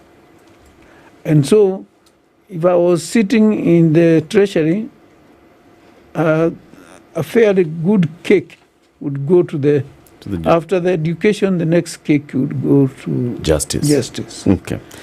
But I don't think the cake is shared that way. Judge, we've run out of time, but it's a very, very interesting conversation we've had today. Justice Lee Mutoga, judge at the UN Mechanism for International Criminal Tribunals, has been our guest. Our Justice Thursday conversation, looking back into his life and times, My Life and Career, The Audacity and Sacrifice. This book is available, and we've been posting where it's available online. You can find it on his website, leemutoga.com. You can also find it on Nuria.com, is it? Yeah. Nuria Bookshop. Nuria Bookshop. Or TBK, Textbook Center. Textbook Center as well. And probably Prestige Bookshop. 3 minutes after 9, let's get to the news.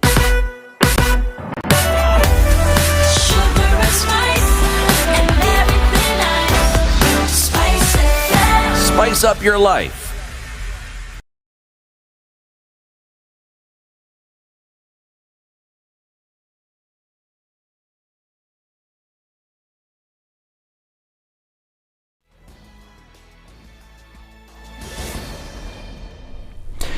Good morning, this is Newswire. I'm Dennis Aseto.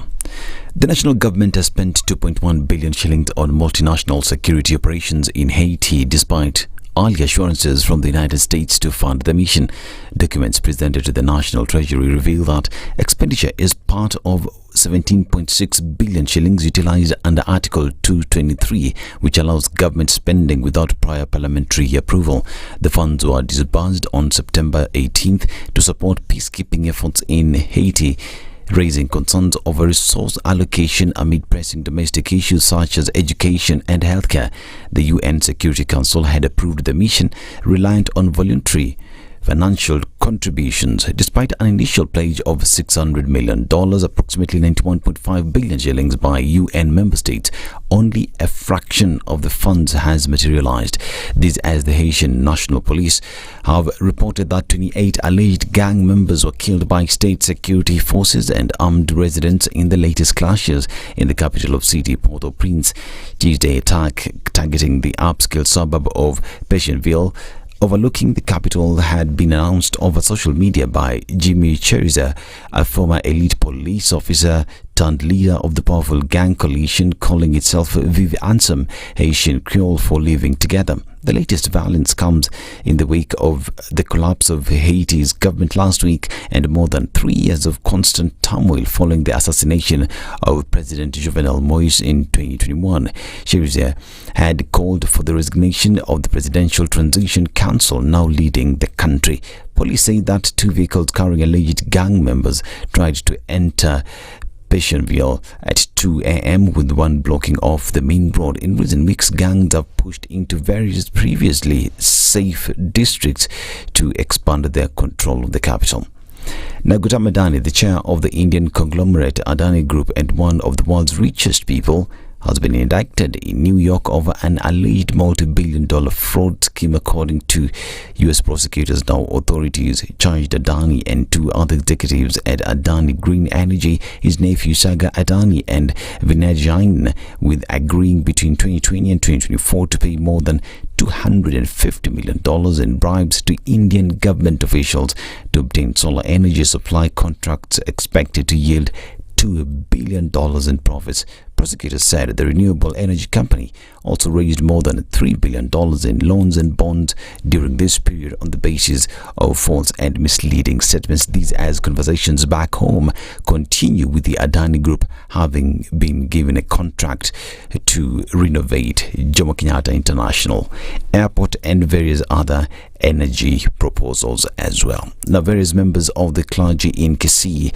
have asked the Catholic bishops to refund all the funds previously donated to them by the government. They say it's pretentious for the church to purport that it would be refunding the monies to the president. We have a moral responsibility to set the record straight. In 2019, we are in record as a church, that we are in record, and we dared the Catholic Church in particular to refund all the monies which they had received from the politicians, because they believed that that money was debt. But to date, there is no any information that any monies were refunded. It has also caught our attention, and it's so clear to us that the threat to refund or to return money only comes into play when the money in question is from Dr. William Samoei Ruto and not from any other politician, including the white envelopes that are presented by the former president Uhuru Kenyatta. Therefore, we take this to be more of a personal issue between the clergy or the priests and the president. Bengal Pentecostal Church clergy have thrown their weight behind the Catholic bishop's position on the state of the country's governance. In a statement, the 34 clerics under the Pentecostal and evangelical formations in Kenya hailed the Catholic bishops for being brave and leading the way in raising alarm over the worsening state of affairs in the country. This is Newswire. I'm Dennis Aseto. Good morning.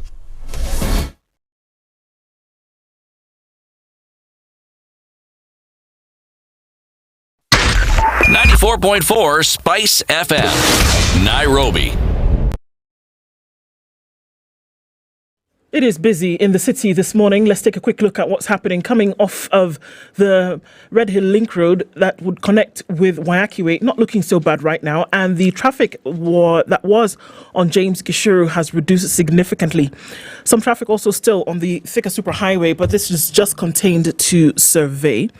And a little bit of that traffic also at this point is coming in through towards Muthaiga Square. Muthaiga is busy.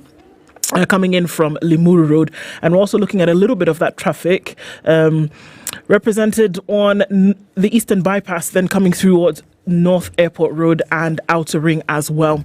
All right, so let's see what happens. We'll be out of traffic hour in no time. We'll talk on SpiceFM KE on X.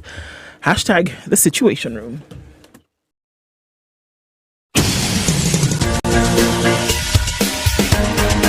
This is The Situation Room, the home of hard-hitting political commentary and penetrating insights about the state of the nation. This is a talk radio experience like no other. The Situation Room, a place for hard truths, debates, and elevated conversations. The Situation Room, witty, political, engaging, deep, controversial. In the room, we have C.T. Muga, researcher, academic, seasoned political observer, a fountain of wisdom in these politically uncertain times. Ndu Okoh, Nigerian by birth, Kenyan by choice, communications expert, Pan-Africanist, a truth seeker and believer in people power, and Eric Latiff, agent provocateur, the man in the chair, seasoned journalist, news hound, a man who believes in punching up, not down. This is The Situation Room, the only way to start your day. It's 10 minutes after 9. Welcome to the final hour of The Situation Room, Kenya's biggest conversation. Nowadays, we like talking about money all the time. How can you make money? How can you spend money? How can you save money? How can you think about money that is, you put it aside now because it will work for you at some point. All right? And that point later is retirement. We'll be talking about retirement shortly. With that, and any Taifa pension, Taifa. You're almost there. You're almost there. Taifa pension. PNF are a thing for you. Taifa pension. That one. It's a Taifa pension fund that we'll be talking about. But before you talk about that, let's talk about how you can then make the money, right? Mm-hmm. Yeah. Before you start talking about how to put the money aside for retirement, Kenya's best private banker is Stanbic. Bas. Right? I know what are they saying. They're saying, you know what, come have a chat with us. That's where it all begins. And we can make sure that, there's banking privately and then there's private banking, right? So you don't have to come and tell us you don't come and have to stand in the hall and let everybody know what it is that you're doing. No. They're world-renowned financial representatives who will sit and have a conversation about what it is that you want to do. Bank wisely. You will live joyfully as a result of that. You can leave a legacy and you will also invest wisely. And so there are many ways in which you can go about this, but this one person will sit down with you and chart your course in terms of what needs to be done. There's a reason why they were voted as Kenya's #1 private bank, and they continue to practice this. Hold your hand and walk you through. And remember, 25,000 shillings could be yours. Tell us how you do these 4 things with your account that you've already opened. You can even open an account today and get into that. 25,000 bob. Send us a message on our socials and tell us how you interact with those 4 elements and why it would need to be you that got that 25,000 bob getting into the weekend tomorrow. Very good. Very good. So now let's talk about retirement. Okay? So you've made the money. Now you start thinking about how do you put the money aside for retirement. When is retirement? Retirement, according to the laws of Kenya, is what age? 50, 60. Is it 60? They keep moving. So 55, 60, 60, 55, 60, 65. It is 60, right? 60 retired. I'm looking at you, CT. I know you're looking at me. That does not mean. Ndu was looking at me earlier on. But you're not, are you 60? You're not 60. Let me just tell you this thing. All you need to do to get to 60 is to stay alive. If you stay alive, you're going to get there. You'll get there, yes. Yeah. That's all you need to do. That's all you need to do. Okay. Yes. There are people who retire at 70, at 80. Retirement is a matter of choice. The law be damned. And then there are people who retire even at 40 and younger. Yep. And others, like Jeff, our next guest, why do I have to wait until I get to 60 to say that I've retired? Sure. Right? I can retire, but that doesn't mean that, I am no longer, I am incapacitated. No. Retirement is one thing. I can unretire. Yes. Yeah. And so Jeffrey Dundo, who is a group advisor at CPF, is here, executive advisor at CPF, is here to teach us about retirement and to tell us about the journey to retirement. Karibu sana, Jeffrey. Oh, thank you very much, Latiff. I think it's great to be here. Really long to come here. What do you mean you've longed to come here? Yeah, I've been waiting for the invite. We've asked you to come here, but you were too busy. Yes, running the Securities Exchange. Yeah, certainly. Well, you asked a very good question about what is retirement. So retirement is ideally when, it's more like second phase of life. You're trying to sort of transition from a formal working environment into more relaxed life, so to speak. But nowadays I never see retirement. I see old age living. So ideally, the standard structure of a work life is that you spend the early part of your life, the first 50 to 60 years, building a career, investing, creating a family, and trying to save for the future. The second half of your life, you now want to enjoy what you built over the first half of your life. And that's what you call retirement. Trying now to enjoy the best of your life, trying to keep healthy, trying to do things that are more impactful in terms of society and all these kind of things. So that is really the what you call the balance that one ideally has to achieve in life. But what has happened today is that people are living longer, so they're more active. And to your point about people retiring even at 70 or 80, because you still feel you have the energy. I mean, you've kept well all this first half of your life, you're healthy, you're mentally strong, so really you don't feel that need to cap it. So I would probably define it that way, is that it's just trying to continue life, but in a more relaxed manner, trying to be more impactful to the society. Yeah, the man who was here before you was born in 1945. He's still working as a judge at the UN, right? So, Lee's a very good example, actually. Exactly. So City will welcome you with the day's proverb. Okay. And then we'll get into understanding what CPF is. All right. And the Taifa Pension Fund. Thank you. Good. City. Yes, our proverbs for the whole of this week ending tomorrow. Free things decreases a person's intelligence. You know, it still sounds like 3. It sounds like 3 to me, but okay. You know, I'm not responsible for how you tune your Say hearing. teach it, CT. Free. See? Free. Not 3. But look, this is a democracy. Okay? So, if you had to be 3, chief, carry on, sister. 3. It's good for you.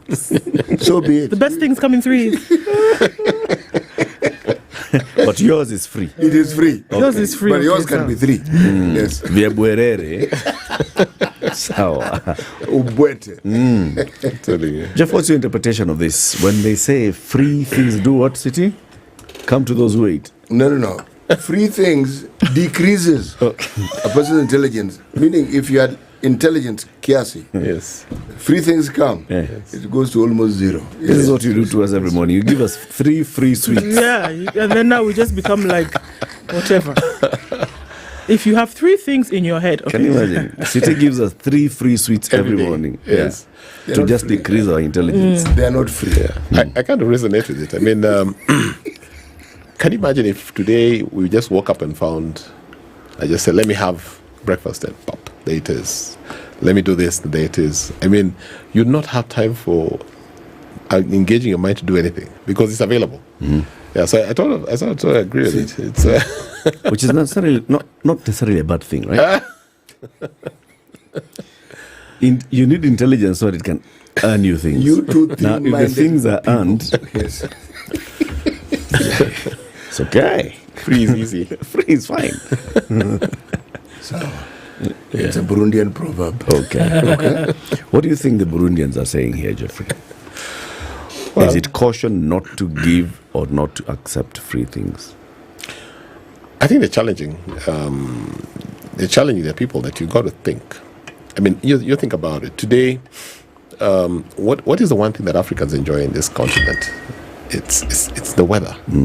The weather is so fine. I mean, you can wake up. You don't have to have heavy clothing. You don't have to have thermal vests. But in Europe at this time, they have to keep warm. They have to wear. I mean, thermal vests. Have you heard of thermal vests? If you go to Europe dressed like you are here, you die. Yes. But that creativity has been brought out by the challenges you face. So the free sun has made us a bit more relaxed. The adverse weather on the other side has given them the ability to think of solutions that can keep them, very warm. So I think it's It's quite a nice proverb. I've never heard it before, but I do think it's very relevant. You connect, It applies, connects completely. Very good. Yes. Good. So you are Group Executive Advisor at CPF. Yes. Let's start by first understanding what is CPF. Great. Thank you very much. So CPF is called, in full, it's a County Pension Fund group. But we've abbreviated it CPF because we have so many other businesses to do.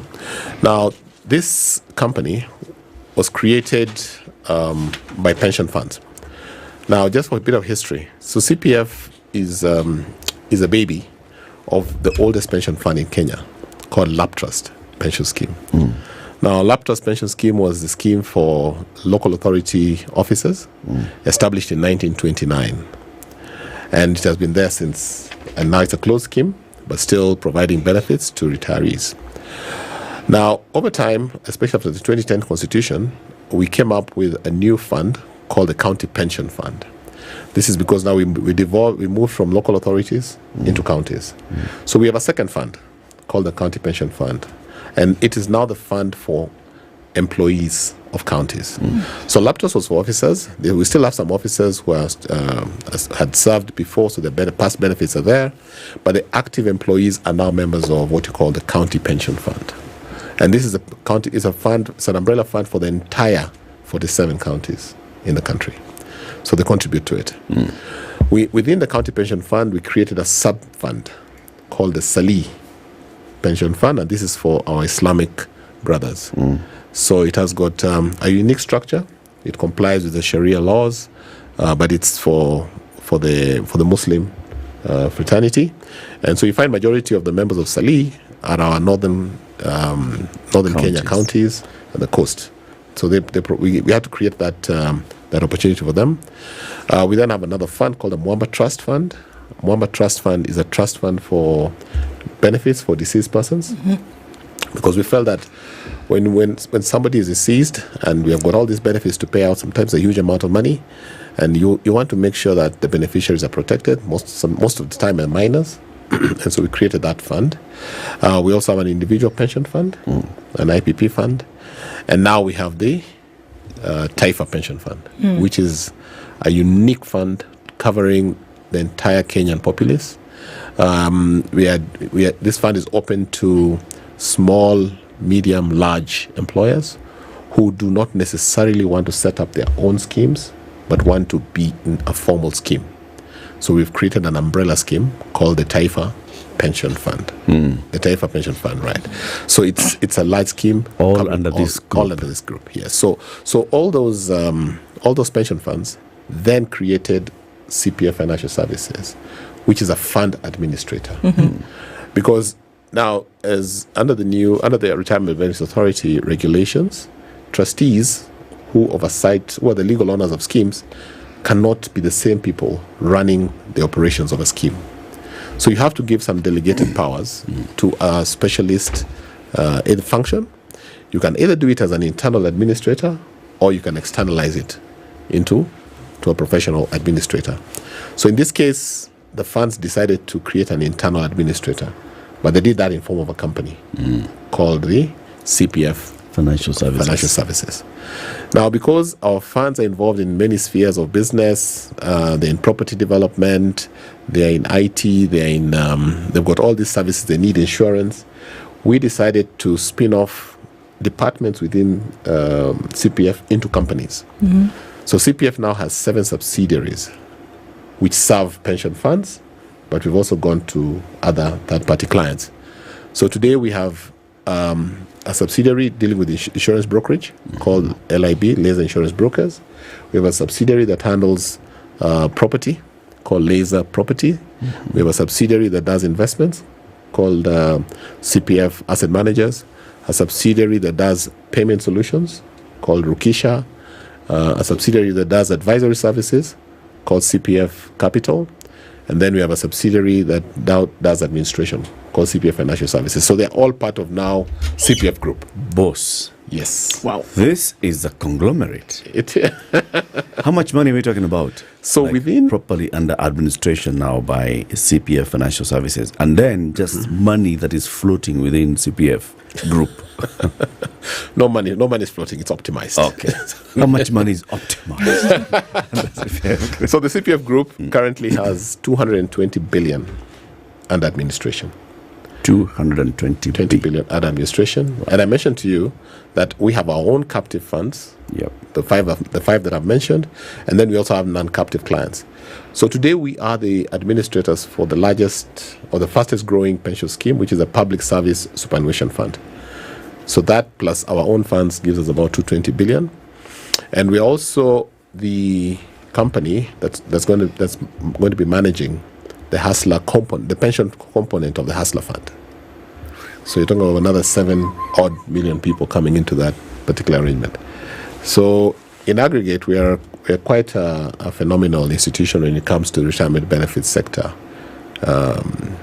How many people do you, when you talk about now, how many people are contributing to this? How many people are actually touched by the CPF Group? In terms of the numbers, you've talked about the 7 million hustlers. 7 plus the civil servants. Oh yeah, civil servants. That's another significant number. 450,000 county workers. County workers. So I would put an aggregate of close to 10 million people will be touched by or be impacted on by CPF, the group company. Okay. In terms of what they do. Yeah. So, we know, it's, okay, maybe not to detail, but at least we have an idea, the mapping of how this, works big and then comes in, at whatever micro level. So how does this work exactly? Right. Who does what and puts funds away where so that you can, have access to them later? Give us the nitty-gritty of how this all works. Great. So the structure of a pension fund is as follows. So an employer creates a fund, or rather promotes a fund. They're called the sponsors. Okay. Right word of a sponsor, as defined in the dictionary. Sour. So sponsors. Okay. So the sponsors are the ones who create the fund. Now, when you create a fund, you must identify trustees, because a fund is set up under something called an irrevocable trust. So it's like a corporate entity. So it can't be as part of the company. It has to be separate. It has to be a delegated function. So you appoint trustees who become the legal owners of the scheme. So the trustees then sign into what they call a trust deed. Excuse me, Jeff. Yes. You have introduced the word scheme into a fund. The fund and the scheme, the same thing. Okay. Right. Okay. Interchangeable. Interchangeable. All right. Okay. So the trustees are the ones who then establish something called the trust deed, which is the one that now is a governing or a constituting document of the fund. It's like the memorandum and articles of a company. Okay. So that trust deed is what spells out what the role of the trustees are. It spells out what how the scheme will be run. It's really the one that governs the operations of the scheme. In fact, it's called trust deed, and the second part is called rules. Just like you can have the memorandum and the articles. Okay. So that's how it's structured. Now, once you set up the fund, you then have to appoint service providers to help run the fund.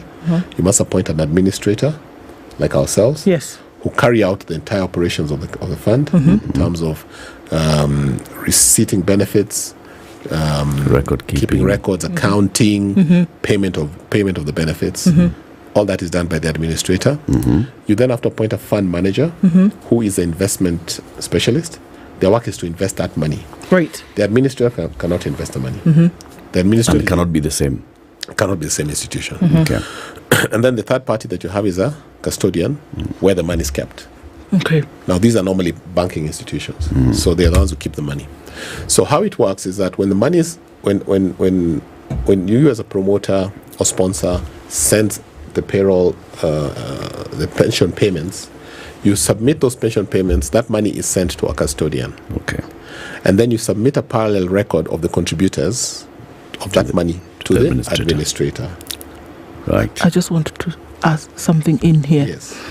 Because these are pension funds, yes. Essentially it is what the employer is going to pony up and say it's 10%, whatever, yeah. and that you as an individual either match yes. or surpass should you want to. Those are the funds that we're talking about that are going here. Those are the funds we're talking about. Okay, fine. So there's a deduction from your gross yes. towards contributing to the pension, say 5%. Yeah. And the employer matches yes. or even enhances. Yeah. Normally there are those options available. Okay. So that money is transmitted to the custodian account, which is like your bank account. But a record of contributors is sent to the administrator. And then that's where it rests. And then the fund manager is given sight that X amount of money is lying in the account. Do something about it. Invest it. So that's how they work. So the fund managers look for the opportunities, instruct the custodians, I've seen this bond, I've given instruction to buy it, please settle. And then the custodian keeps a record of the contribution, of the asset. At the end of every quarter, you report back to the trustees. What did the fund manager do? What are the investments you undertook? What's the return? The custodians should confirm, these are the activities and these are the assets we're holding. The administrator says, these were the contributions that we received. This is how each member owns in terms of contribution. Yeah. And generally all the other governance issues, compliance, etc. So that's how it does it. Very efficient. Since 2000, when the RBA regulations came into force, I think we have really built an exciting industry, very well structured.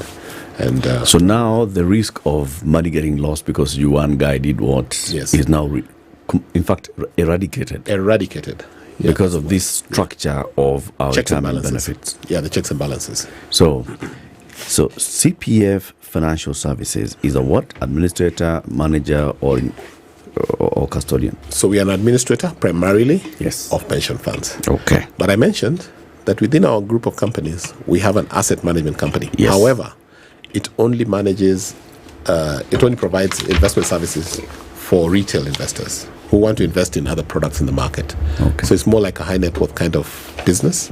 But in the long run, they'll also be able to manage pension schemes, but they can't manage a scheme being administered by a CPF. Let's take a break. You get it? Yes.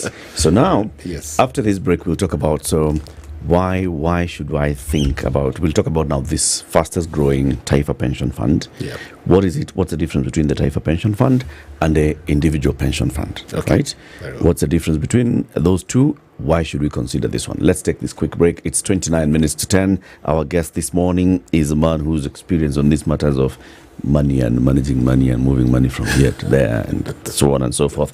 Geoffrey Odundo is the Group Executive Advisor at CPF. We are today talking about retirement planning and why you should consider and think about retirement planning. There are many people who just look at their payslip, pension imekatwa. Pension imekatwa. You don't think beyond that. Yes. You're told, we're looking for trustees. Why do I want to be part of the trustees of this? No, you're because the employer. Why we should think about all those conversations. All right. Ndu? Yes. Tomorrow is Friday. It is. Yes. And I could give 25,000 shillings. Yeah. Yes. I want to sound powerful and say it's me giving you the 25k. Give us. But it's not me. Stanbic is Kenya's #1 private bank. And you know what? You can interact on 4 different levels. Plan, invest, leave a legacy, live, and every one of them is followed by an adjective: joyfully, wisely, easily. So, how have you been able to interact with those 4 elements having a Stanbic account? Tell us about that and send us a message on our socials. And it could be you who would win 25,000 bob and experience this one-to-one relationship with your bank, which is Stanbic. You don't have to worry about that your information will be plastered all over the place. You don't. You just have to come and have a conversation with them about how you would want to then put your money away or start to grow your money. And they'll be able to do that for you in a fantastic way. Find out about that, but also a chance for you to walk away with 25,000 bob tomorrow. This is the Situation Room, the only way to start your day.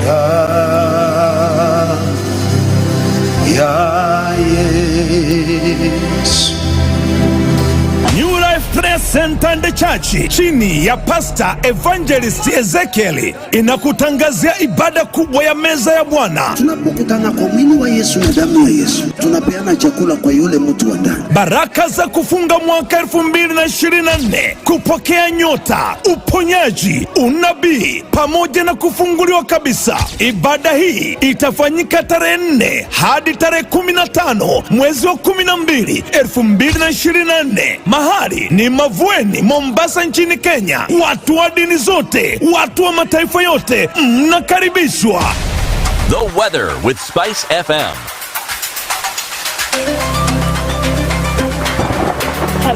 Mostly cloudy conditions and a chance of a drizzle still in Nairobi, highs of 22 and lows of 15. We'll see highs of 23 and lows of 14 and a mostly cloudy. Nakuru at 19 and it's 19 and cloudy in Nyeri with highs of 22. The rains continue in Eldoret at 19 with highs of 23 and Mombasa is cloudy now at 29 with highs of 32. We'll see highs of 32 as well in Malindi, currently at 30. 24 sunny in Kisumu with highs of 28 while Kakamega is cloudy at 23. We'll see highs of 27. Light rain continues in Kampala at 21 with highs of 27, while it's mostly sunny at 28 in Dar es Salaam. We'll see highs of 32. Sunny at 24 in Johannesburg with highs of 29, while it's mostly sunny at 30 in Mogadishu with highs of 32. It's hazy over Addis skies at 17 with highs of 23 and lows of 9. It's also hazy morning in Lagos at 26 with highs of 33. Cloudy at 24 in Kinshasa with highs of 32. And we're looking into a sunny afternoon in Beijing at 15 with highs of 16 and lows of 1. It's raining and snowing at 0 in Paris with highs of 1 and lows of 0. And it's a cloudy morning in London at 0 with highs of 4 and lows of 0. Heavy rain at 12 in New York Wednesday night. Coming into Thursday, highs of 12 and lows of 3.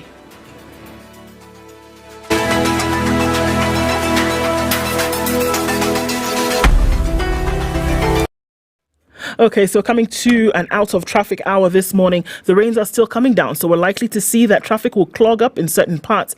But right now, it doesn't look too bad. It looks like everybody's gotten where they need to go, and those who are going where they need to go are not stuck, right? Just in case something does pop off through the rest of the day, talk to us, SpiceFM, KE on X. Mature, intelligent talk every morning. Spice up yourself.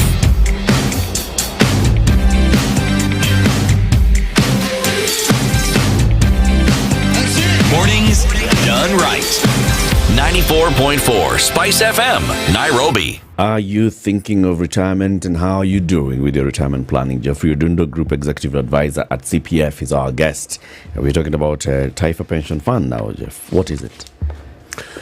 So, the Taifa Pension Fund came out of the need that today, the coverage of Kenyans in or any form of pension is quite low.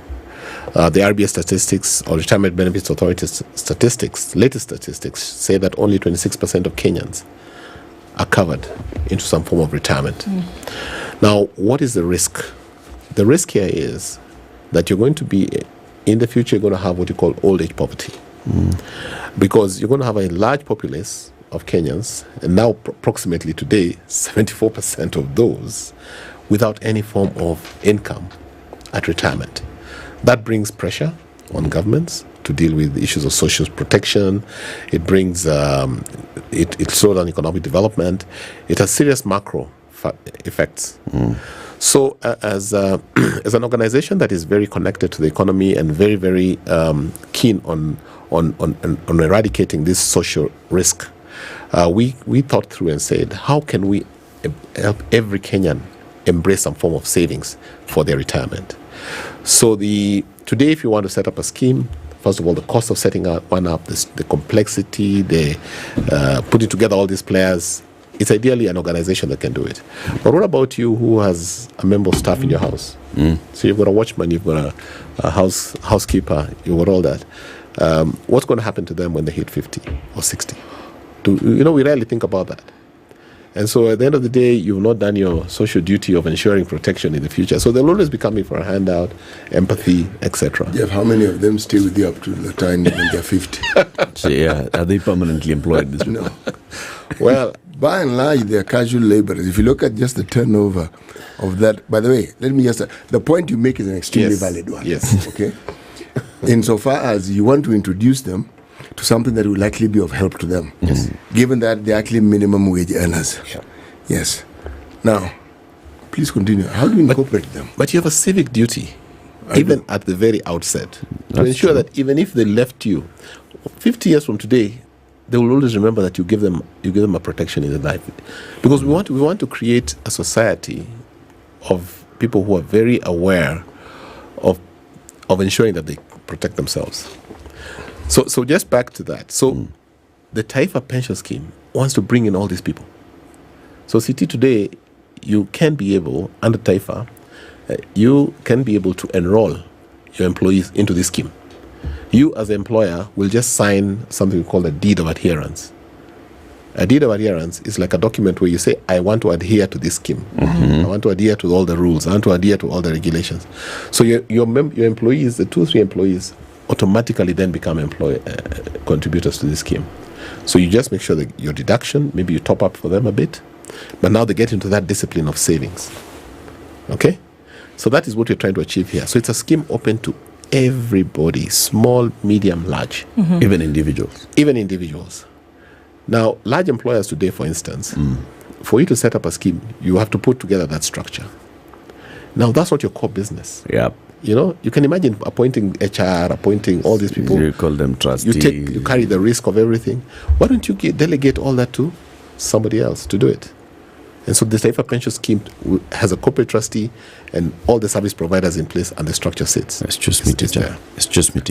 Yeah. So let's say a company, let's say the Standard Group PLC, right? So it does not want to deal with those issues of, trustee here, trustee there, but then it just wants to deal with knowing that Taifa Pension Fund is managing it. Correct. But then it also knows that Taifa Pension Fund is dealing with Standard Group, is dealing with all many other companies.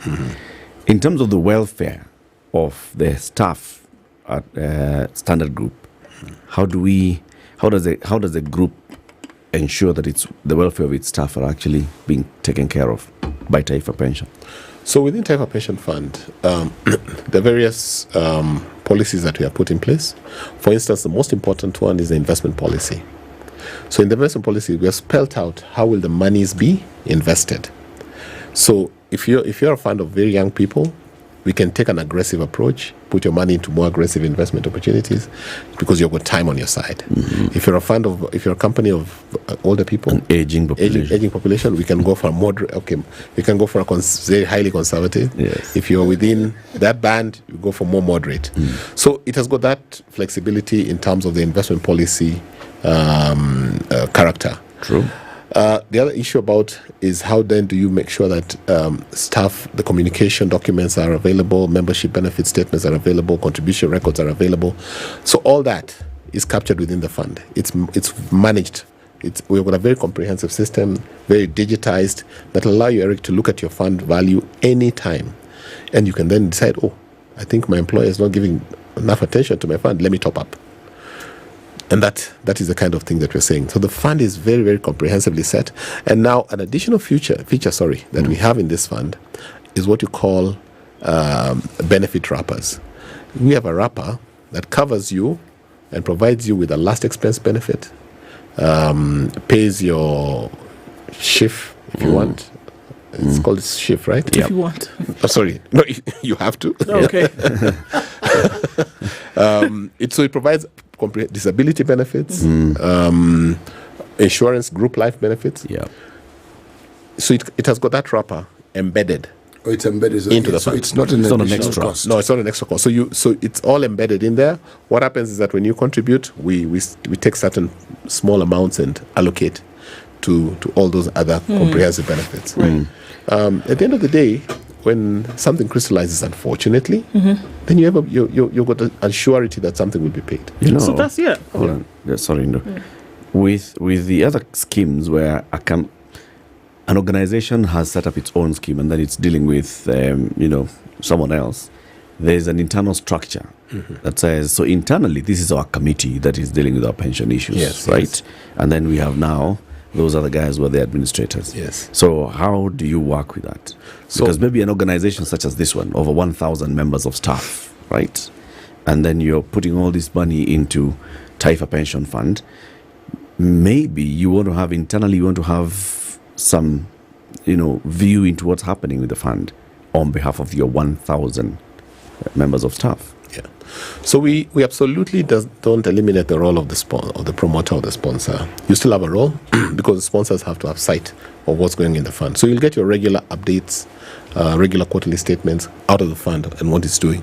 What you're trying to do, Eric, is to get all this, I would not say non-core. Yeah, non-core. Right, yeah. So that you can focus on what you do day to day. Don't put your HR staff to have a team looking at the operations of a fund.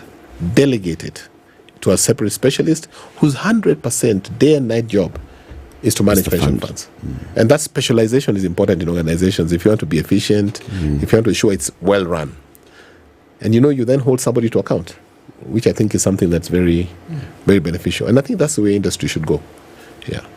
Just to mention one more thing, this fund is what you call, it's also a contracted out scheme for NSSF benefits. So the government has introduced the 6% that you have to contribute to NSSF. Right now it's tired, it's going to eventually end up at 6%. Now that money goes directly to NSSF. Now for those who do not want that money to go to NSSF, you can transfer that benefit into this fund. Okay. So your extra amount, you just pay the minimum NSSF requirement, but the amount that was over and above can be transferred to this fund, and then you sort of supplement your additional money. Let me just understand. Did you say I can transfer my NSF account to you? No. Nice try. Nice attempt, but no. So there's a minimum.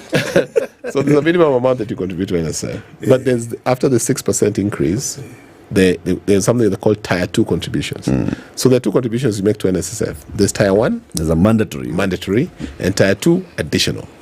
That Tier 2, the law allows you to transfer it to an existing pension fund. Now we as Taifa, we are eligible. We were the first contracted out pension funds which actually can manage that Tier 2. If you want, you can opt to remain with NSSF for that Tier 2, or you can actually transfer it to us. Why I mention NSSF is this. Everything you said is, in my mind, clearly thought out, and you've thought of everything, meaning something happens to this lowly paid employee of mine. Yes. You've got this insurance that guarantees something happens, they're injured, they can be taken care of. This is beautiful because I actually haven't come across anything of this sort myself. But there's one little thing here. There's this thing of getting paid. You see? You put your money and all these things happen. What are the guarantees that when I want to get paid, I will get paid?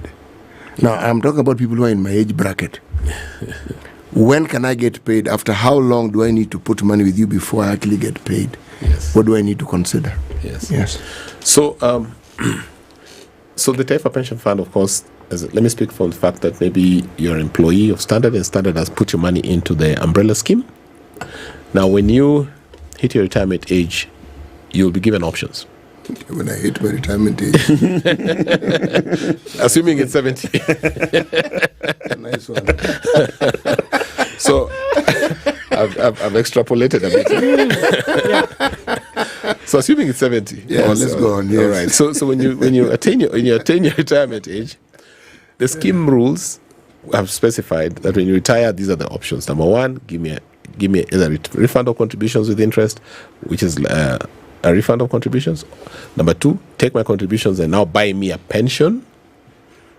You know when you retire, the options you can exercise. You're given flexibility. I'm given flexibility. Yeah. So the money that we're aggregating for you into this fund is to help you make a decision when you retire. Now, when you retire, you have an option to get the money back. You have an option to leave the money in and convert it into a pension, which now pays you a regular monthly income for the rest of your life. Okay? Those are the options.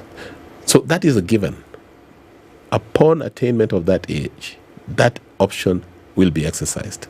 And that's the beauty of having a scheme that is private sector based, regulated, because there will be never an instance of your benefits being delayed. It'll be an automatic thing. Right. And working with a company like, CPF, you can verify the track record of the current funds, the current pensioners. Do you know today CPF has actually got a monthly, or is it an annual, staff payroll of 3 billion shillings, which we continuously pay to our retirees. And they're very impressed. They even have an association of retirees. So that is a given. Now, the other benefits like group life, that happens when, in case you die, that's again automatic because it's an insured product. We take your premiums, we give it to an insurance company. So they definitely have to pay. Okay. Do you want to ask a question? Oh, I think here we're talking about folks who are employed. Yeah. What happens to folks who might want to join and are not employed? Yes. Is there an opportunity for them? Yes. If they're not employed, they'll not retire. This is the question. But you could be doing something actively today, yes. and at some point you will not be as active as you were. Yes. Essentially, that is retiring. Yes. So, is there space for them? So as I said earlier, this scheme is open to all and sundry. It's open to whether you're in formal employment or informal employment. So you could set you up as a contributor, and then you contribute, and when you feel that you can't continue, you can exercise the options of withdrawal, where we refund your contributions.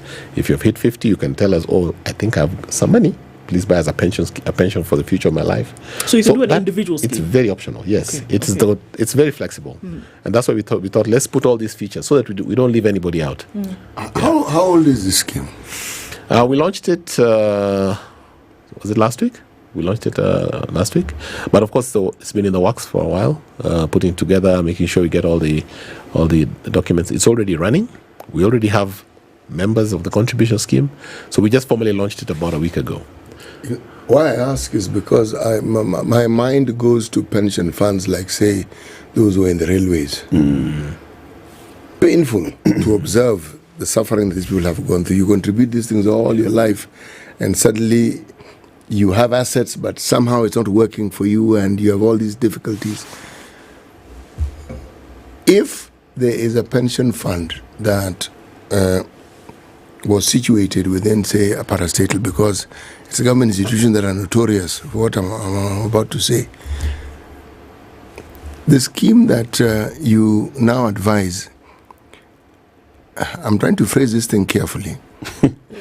How would they advise such schemes, or what sort of advice, what sort of help would they give these schemes? Because it's not as though these schemes are absolutely skinflint. They do have resources, they do have means, but the problem is they're not liquid. The governance over the many years has ensured that there are so many problems here that even the benefits that are there are lost somewhere in all this. Yeah.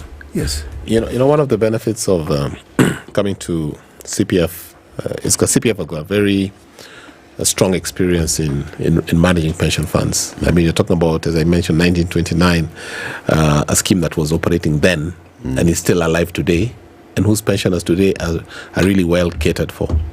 You know, one of the biggest challenges we have is that we do not, when we set up schemes, you don't set them up with clear and sound objectives. Let me give you an example. The rule of thumb says, when you retire, Eric, you're supposed to take all your retirement income, pension, rent, etc. That whole thing should actually be 60% of your final salary. So if your salary is 100,000, you need to earn. Do you have to repeat that again? Because it's a very important thing you've just said. Yes. I'll start again. So the rule of thumb, or what you want to call an adequate retirement income, should be 60% of your final salary, net of other expenses, so you have no loans, etc. But 60% is what you need, is what you call adequate income to keep you at your current level, to maintain your lifestyle. To maintain your lifestyle. And I don't say 60% of your pension. I'm saying income. So income means pension, could be rent, could be farming. If you aggregate that, you should actually have 60% of that every month to keep your lifestyle stable. Because you see, when you retire, we don't want you to suddenly drop. Have you noticed? People retire and automatically things change. When you say drop, you change of lifestyle. Change of lifestyle. Drop. You get stressed. Keep the cautious eating. You can't meet your bills, etc. Yeah. It's a typical thing. It's a very typical thing. Because you no longer have a source of income. The same level that you had. And so those shocks happen. Now, for the old schemes, and I'm also going to be careful what I say. I do not think. I think the schemes were set up, yes, but were they set up right? Did they even change with time to ensure that the employees at the end of the day carry that what you call adequate pension? What you're seeing in railways is what we call trivial pension. People are earning little monies that can't cater for their old age.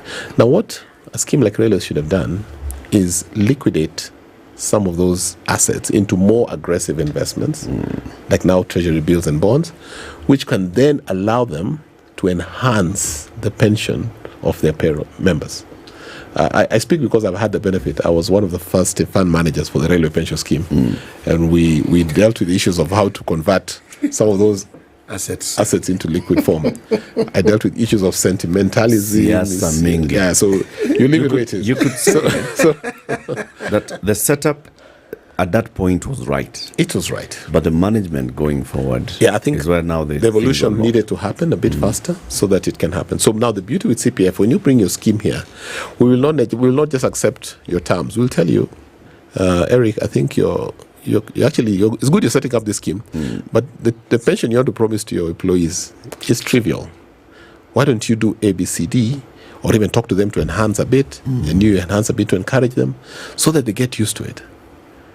And I can tell you, when they see those benefit statements every year growing, the interest to ensure that, and then you calculate and tell them what that will be as income if they continue at that pace, that will encourage them to continue savings. Is a guarantee, Jeff, that at retirement I will get this in cash form? Yeah, because you can put it in a statement, but the statement, you people with books and words put it in a statement there, but then it's all land. At a time in the future, you liquidate. Your pension is worth this much. Kumba is a kaplot vested beyond Mavweni. That is the word is called a promise, which the trustees are obliged to ensure it works. There's no way, and that's the beauty why RBA is there, to ensure that the schemes are set aside and are running well, even for the schemes that are under insurance companies. Their assets are segregated. So the idea is to ensure that when you leave, your pension is paid, and it's paid in cash. Pension is never paid less than in other forms. I can say that with confidence, because when I left my first employer, I accessed my pension. So I do access a small pension, and it comes. In fact, it came today while I was waiting there. So I'm just saying. I mean, so proof of concept exists. Someone is asking about pension while in the diaspora. Yes. So how does Taifa Pension Fund? Is it possible for Taifa Pension Fund to actually deal with those in the diaspora? Yes, it is. At CPF, we've got a very, as I said, the whole Taifa thing is digitized. So enrollment, everything, onboarding is easy. You can do it online. Now, where? On the taipapensionfund.com portal. Right. Yes. So when you do that, you enroll, you submit your KYC documents, we onboard you, and we're able then to give you a statement and continue running the scheme. So it's open to everybody. It's open here for locals, internationals, and very, very easy to onboard. If you are with one employer, and this employer has enrolled into Taifa Pension Fund, you go to another employer, and the employer is not in Taifa Pension Fund, but they're deducting your contributions and all. What happens there? So you can request them that I've got an existing scheme. Please channel my contributions to that scheme, to the Taifa Pension Fund. If they insist that you remain with them, then you can keep your Taifa Pension Fund. It doesn't close. It remains invested, it continues running, and you can then have a second one. But the ideal thing is that if you and that's what I say, the future of pension, I think employees should be given the flexibility of where they want their pensions to go. And so if I'm already in Taifa, just change my details and channel my contributions to Taifa, because already that's where my contributions are going. So that fungibility, is very necessary, and we've created that avenue for it to happen. Yeah. Okay. Very quickly, you mentioned that in the unfortunate incident that someone does pass while their funds are still active, what happens to those funds? So, if you pass away while you're still active, first of all, if you have a group life, if you're part of TAIFA, there'll be a group life benefit that will be payable immediately. I mean, last expense immediately. The group life benefits once you get the administration document. It's 3 times your annual salary. Yes, for a small premium. That's what people don't realize about group life. It's quite something. It's quite something, yeah. And then your pension benefits will then be paid according to your wishes. Because within the documents, you'll also select your beneficiaries. So the trustees will decide and say, so these are how they're going to distribute your assets. And please note, pension assets are normally not part of administrative assets. So these ones actually are paid according to your wishes. Okay. It's been a very good conversation. Please come again. Come again. You know, when you have someone who understands the stuff that they're telling you, it's easier to understand. For sure. Yeah. You know. Just finally, to mention a few things. When you're planning for retirement, there are things that you need to know. You need to first make sure that you have a pension. You must make sure that you have something exciting to do. Yeah. You must make sure you have a medical cover. So under TAIFA, we have got what you call post-retirement medical. So you must make sure you have a medical cover. And then you must make sure you're close to your friends, because the only call and your family, because the only call that you get when you retire is from your wife. So it's good to keep those make sure nuggets. You have a wife. You should have start with the wife. Clearly. So part of retirement planning. Marry. If you have not married, I said family and friends. Geoffrey Odundo is the Group Executive Advisor at CPF. We'll be talking about retirement planning. So those 3 things: make sure that you have a pension, that you're contributing to a pension. Make sure that you have a spouse and you are in good relations. And the number medical. 3, and medical. And do something exciting. And have a plan. It's 10 a.m. Thank you for tuning in to Kenya's biggest conversation today. Tomorrow we'll be back here. So we know from 2:30 p.m. the State of the Nation address. I see people are still talking about what we expect to hear in the State of the Nation address. We gave you the speech yesterday, but we'll repeat the speech tomorrow. Have a lovely day.